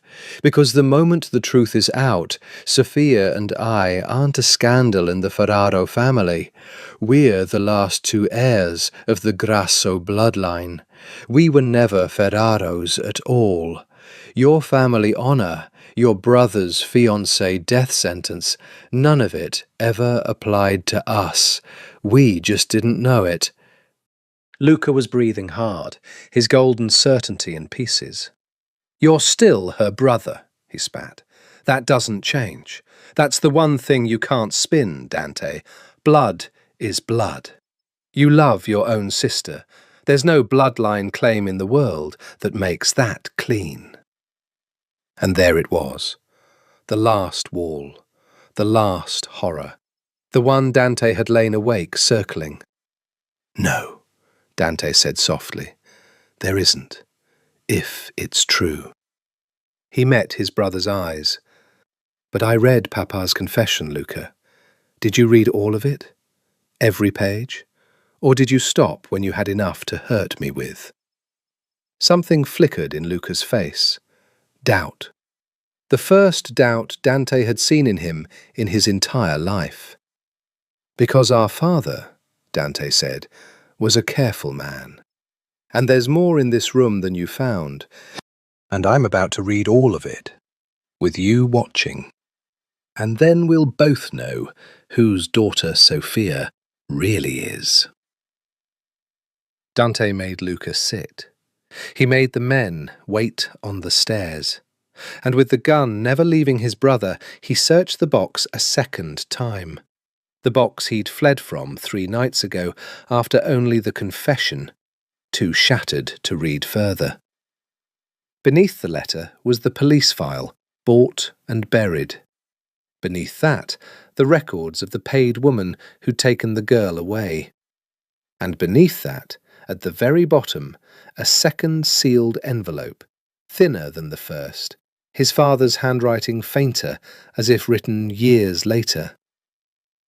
The truth of the girl, if it matters to anyone someday. Dante's hands were steady now. Strange that, at the edge of everything, they were steady. He opened it and read aloud so that Luca would hear every word, so that there could be no lie between them ever again. "I wrote once that Rosa had 2 children by Battista Grasso, a boy and a girl. That was what I believed, and what I let stand. But I am a careful man, and years later a thing troubled me, and I paid to have it answered, because I do not like loose truths. Rosa hid her daughter with a terror far beyond what a rival's child would warrant. A woman does not risk her life to hide a don's daughter. A don would want a daughter, to marry off, to bind alliances. Rosa hid the girl because the girl was not Battista's. The girl was mine." Dante stopped reading. The room had gone utterly silent. Even Luca had stopped breathing. Dante read on, and his voice was not entirely steady after all. "Rosa and I were lovers once, before she was Battista's, before any of the blood between our families. When she came to me to betray Battista, it was not only for money. It was because she carried my child and could not let Battista discover it. He would have killed her and the child both. The girl, Sophia, is my daughter, my blood. A Ferraro. This is why I could not take her into my house alongside the boy, not only for the scandal, but because if I claimed a daughter of my own blood, questions would be asked, and the answers would have led to Rosa, to the affair, to a war. So I hid her, as her mother had, and I have watched over her from a distance all these years, and it is the second great sin of my life, after killing her mother, that I never once held my own daughter in my arms. The boy I call my son is Battista Grasso's blood. The girl I abandoned is my own. God has a terrible sense of justice." Dante lowered the pages. The truth stood in the room like a fourth person. Sophia was Salvatore's daughter, a Ferraro by blood, the only true Ferraro heir besides Luca. And Dante was Grasso's son, no blood of Salvatore's at all, which meant, "We're not siblings," Dante said. The words came out of him cracked and disbelieving. "She has a different father, and a different mother would be... No, same mother, Rosa." He forced the calculation through the roaring in his head. Same mother, Rosa, different fathers. She's Salvatore's, I'm Battista's. Half-siblings, by the mother. The hope that had flared in him guttered. And then Dante, who had been raised by a monster to find the angle in everything, saw the last turn of it, the one his father's careful, guilty pen had left for whoever was brave enough to read to the end. Because the confession said more. There was one more line. I have wondered, in my old age, whether the boy is even Rosa's at all. Dante read the final lines aloud into the silence of the crypt. I took a boy of 6 from the street the night Rosa died. I told the world he was an orphan I had chosen. I told myself, later, that he was Rosa's son by Battista, because it comforted me to believe I had saved something of her. But the truth I have never let myself write until now, I do not know whose son the boy is. He was a street child in the quarter where Rosa lived. He may have been hers. He may have been no one's. I never had it proven because I did not want to know. I wanted him to be a piece of her, so I decided that he was. So here is the whole of it, and let God sort the blood. The girl, Sophia, is my daughter, certain, proven, a Ferraro. The boy I raised may be Rosa's, may be Battista's, may be a stranger's child I plucked from a gutter and made into a king. There is no proof he shares blood with anyone in this story. I chose him. That is the only true thing. I chose him, and he was the best choice I ever made. Dante set the pages down with hands that would not stop shaking. The room was silent for a long time. There's no proof, Dante said finally, his voice hollow with something too large to name. No proof I'm Rosa's. No proof I'm Grasso's. No proof I share a drop of blood with anyone. He invented my origin because it comforted him. He laughed, a broken sound. I'm no one. I'm a child from a gutter that a grieving man decided to love. And Sophia was Salvatore's true daughter, a Ferraro, and Dante was nothing to her by blood at all, not her brother, not her half-brother, not anything, a stranger raised in the same house. The yellow curtain, the crying child he'd reached for, that had been real, some other child in some other room, or Sophia herself, but the reaching had not been blood calling to blood. It had been one abandoned child reaching for another. It had never been forbidden. It had never been a crime. The taboo dissolved, all of it. Every wall Luca had built his 6-year masterpiece upon. Because Dante was not Luca's brother. There was no proof of that. And Dante was not Sophia's brother. She was Salvatore's. He was no one's. The affair with the brother's fiancée was built on a brotherhood that didn't exist. The horror of incest was built on a bloodline that had never been shared. Salvatore had spent a fortune and a lifetime hiding truths, and the deepest truth of all was that there was no truth, only a lonely old killer who had chosen his family out of grief and guilt and called it fate. "You're lying," Luca whispered. He had gone grey. "You changed the words.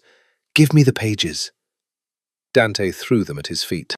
Luca read them there on the crypt floor, on his knees, and Dante watched his brother's entire life come apart the way his own just had.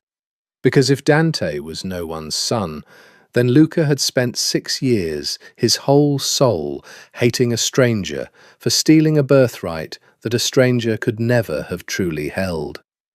Salvatore hadn't passed over his true blood son for his enemy's child. He'd passed over his true blood son for a gutter orphan he'd simply loved more. That was worse. That was so much worse. There was no injustice to avenge, no usurper to unseat, no grand story of stolen blood. There was only a father who had looked at both of them and chosen. "He loved you more," Lucas said, still on his knees. And the golden mask was gone entirely now, and what was left was just a boy who had never been enough. He looked at his own blood and a nothing from the street, and he chose the nothing. There isn't even a reason. You're not even his enemy's son. You're not anyone. He just... His voice cracked completely. He just loved you more. And Dante, who had every right to kill him, whose whole life this broken man had tried to burn down, lowered the gun. "Yes," Dante said quietly.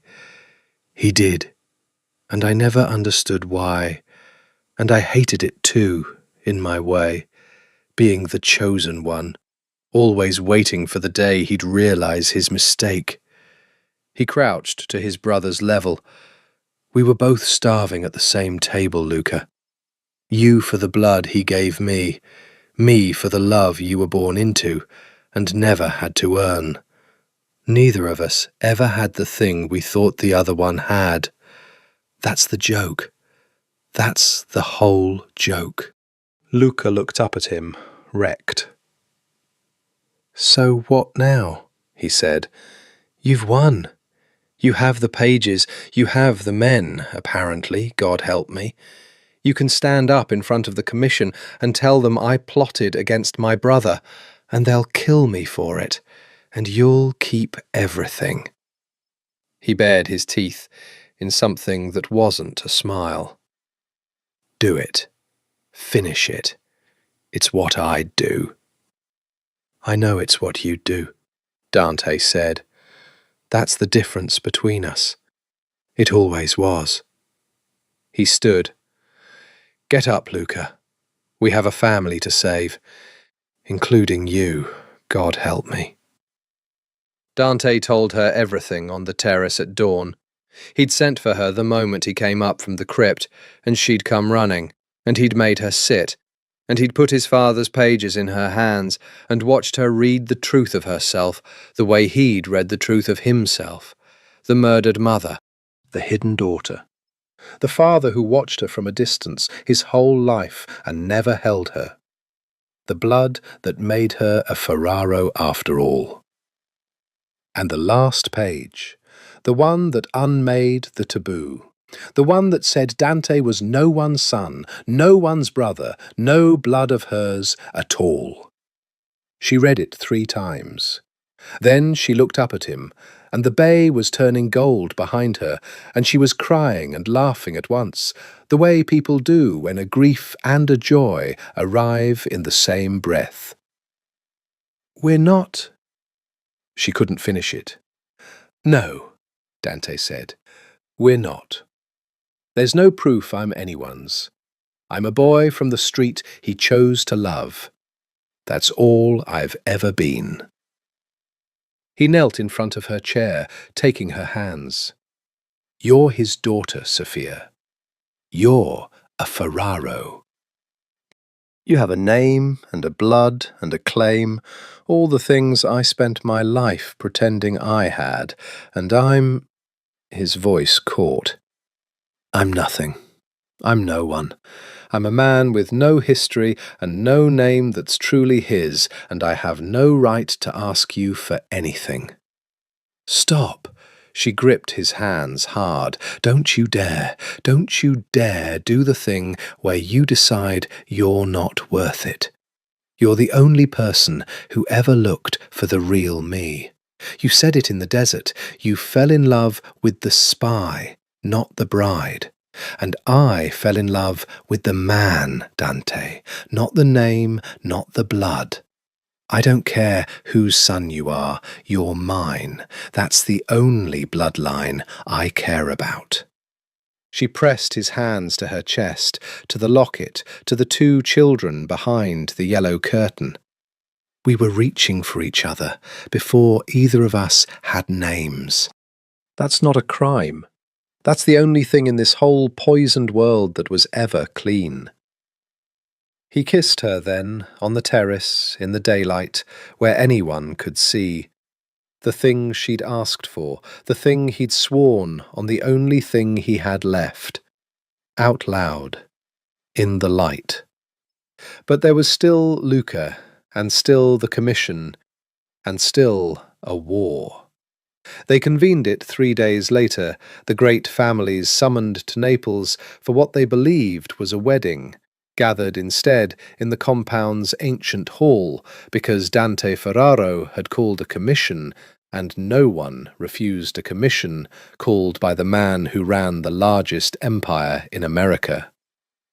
Luca sat among them, ashen, waiting for the blade. He had confessed everything to Dante and thrown himself on a mercy he didn't believe in. He expected to be exposed and executed. It was, after all, what he would have done. Dante stood before them all. "You came for a wedding," he said. "There won't be one. Sofia Marchetti will not marry my brother." A murmur ran through the hall. Dante let it build, then cut it with a raised hand. Because Sofia Marchetti is not Sofia Marchetti.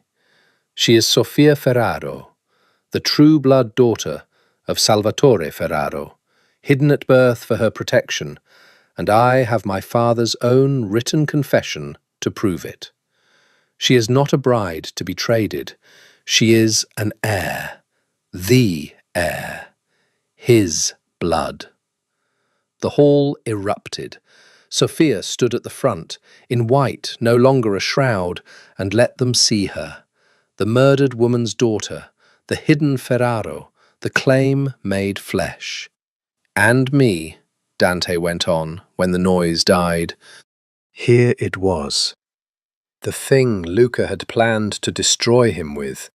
Dante would say it himself, on his own terms, and rob it of every fang. "I am not Salvatore's son. I never was. I'm not his blood. My father found me in the street and chose me. A nobody, an orphan, no name of my own. He made me his heir out of love, not blood. That's the truth Luca learned, and it's the truth some of you suspected. And here it is from my own mouth, so no one can ever use it as a knife." He looked out at them, cold and certain and utterly unafraid. "I have no blood claim to anything Salvatore built, so I give it up, freely, here, now." The hall went silent as a tomb. "The Ferraro Empire belongs to Ferraro blood," Dante said, "and there are two of them in this room. Sofia, Salvatore's daughter, and Luca, Salvatore's son." He turned to his brother, and every eye followed. "Luca will take the American operation, the casinos, the seat at this table, everything he was born to and spent his life believing was stolen from him. It was never stolen, Luca. It was always going to be yours. You just had to wait for a nobody to hand it back." Luca stared at him, unable to speak. "And I," Dante said, "will take nothing that was Salvatore's. I'll go to what's genuinely unclaimed. The old Grasso territory, empty for 19 years, that no living soul has a better right to than the two orphans this whole story forgot." He held out his hand to Sofia. "We'll build something of our own, out of nothing, the way he taught me. It's the only inheritance of his I'll keep, that a man can make a family out of nothing but the ones he chooses." The commission, who had come for a wedding and a war, sat in stunned silence before a man giving away an empire, and slowly, One grizzled don, then another, then the whole ancient hall. They understood that they were watching something none of them had the ruthlessness to do, and it commanded a respect no amount of blood ever could. Luca found them on the terrace on the last morning, before they left for the old Grasso lands. He came alone, no charm on him, no mask, just a young man who had gotten everything he thought he wanted, and discovered it weighed exactly as much as the thing he'd lost to get it. "I don't understand you," Luca said. "You had me, in the crypt, on the commission floor. You had me, cold, and everyone would have called it justice. I spent 6 years trying to destroy you. I made you fall in love with a woman I told you was your sister. I would have watched them execute you and toasted it." He shook his head slowly. "And you handed me an empire and walked away. Why? What kind of man does that?" Dante looked out at the bay, at Vesuvius, at the ancient city where 2 children had once been torn apart behind a yellow curtain. "The kind our father made," he said. "He chose me out of nothing, Luca. He looked at a gutter and picked up a child and decided that child was worth an empire. I never understood it. I thought it was madness, or guilt, or grief." He turned to his brother. "But I understand it now. Because I looked at you, after everything, after all of it, and I couldn't do the ruthless thing either. You're the only brother I'll ever have. There's no blood in it. Papa's letter proved there never was, and it turns out the blood was never the point." A faint, real thing crossed his face, the ghost of the smile he never let himself have. "He didn't choose me because I was his. He just chose me. So I'm choosing you, even though you don't deserve it. That's what family is, I think. The choosing, not the blood." Luca's eyes were wet. He looked away, toward the bay, mastering himself the way they'd both been trained to. "You'll fail out there," he said roughly. "The Grasso lands are a ruin. 19 years of nobody. You're starting from nothing." "I've always been nothing," Dante said. "It's the one thing I know how to build from." Luca laughed, wet and broken, and for the first time in his life, without a single calculation in it. "Then send word if you need men. I have plenty now, apparently." He hesitated, then held out his hand, the golden brother, the born son, the boy who had stolen 1,000 glasses to prove nothing was truly Dante's alone. "Brother." Dante took it. "Brother." It was not forgiveness. Some things don't get forgiven, but it was a beginning, which in their world was rarer and worth more. Luca left, and then it was just the 2 of them, Dante and Sophia, on the terrace above the bay, in the full gold light of the Neapolitan morning. "Are you sure?" Dante asked her. "You could stay. You're his daughter. You have a name here, a claim, a family that's real by blood. I'm asking you to give all of that up for a man with no name at all, to go build something out of ruins in a place neither of us remembers." He looked at her, and all the coldness he wore for the world was gone, and what was left was just a man who had spent his whole life certain he was incapable of this, and had been wrong. "I have nothing to offer you, Sophia. No blood, no name, no empire. Just me." Sophia stepped into him and put her hand against his face, the way he'd held hers in the dark once, like something that might break, like something worth being careful with. "You keep saying that like it's a small thing," she said. "Just you." She kissed him, slow, unhurried, in the daylight where anyone could see. I was made into a weapon by people who owned me. I was raised for revenge, planted as a spy, promised to a man I never chose.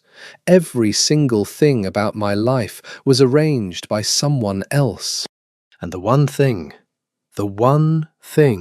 I ever chose for myself, freely, against every order I was ever given, was you. She smiled. And it was not a spy's smile, or a bride's smile, or any smile she'd ever performed. It was hers. So don't tell me you have nothing to offer. You're the only choice I ever made. That makes you everything. They stood together in the light for a long moment, the bay glittering blue below them, the smoke of the old volcano faint on the horizon, and behind them the ancient house that had made ghosts of everyone finally, for once, held two people who were free. Sophia took out the locket. The two faded children, the yellow curtain, the only thing that had ever truly been hers, and she opened it and looked at it one last time. Two children reaching for each other, before names, before blood, before the whole poisoned architecture of families and honour and taboo had come to tear the world in half. "We found our way back," she said softly. "After all of it, we found our way back to the yellow curtain." "No," Dante said. He closed her hand gently around the locket. "We're not going back to it. We were children in that room, and someone else decided everything. We're going somewhere new, somewhere that's ours, where nobody chose for us." He laced his fingers through hers, "Where the only law is the one we make." They left Naples that afternoon, driving east along the coast toward the ruined lands that would become, in time, something no one in that gilded, murderous world would have believed two orphans could build. Not an empire of blood, but something stranger and more durable. A family made entirely of choice. Behind them, in the compound in the hills, Luca Ferraro sat at the head of a table that was finally, truly his, and found that it was quieter than he'd imagined, and lonelier, and that winning felt a great deal like the thing he'd spent his whole life running from. Ahead of them, the road curved along the impossible blue of the bay, and the desert of Las Vegas was a world away, and the guns and the empires and the unwritten laws that killed men for love fell behind them mile by mile. Dante drove with one hand on the wheel and one hand in hers. "Tell me something no one knows about you," Sophia said, watching the sea. Dante was quiet for a mile. Then, for the first time in his life, he let the smile come all the way out into the light. "There's nothing left," he said. "You know all of it, every secret I have. You're the only person alive who does." She leaned her head against his shoulder as the road unspooled ahead of them, gold and open and entirely their own. "Good," she said. "Then let's go make some new ones." And they drove on into the light, two people with no blood between them and everything else, leaving behind the taboo that had never really existed, toward a future that no one, not their fathers, not their families, not the whole ancient machinery of honour and blood, had chosen for them, the only one they'd ever chosen for themselves.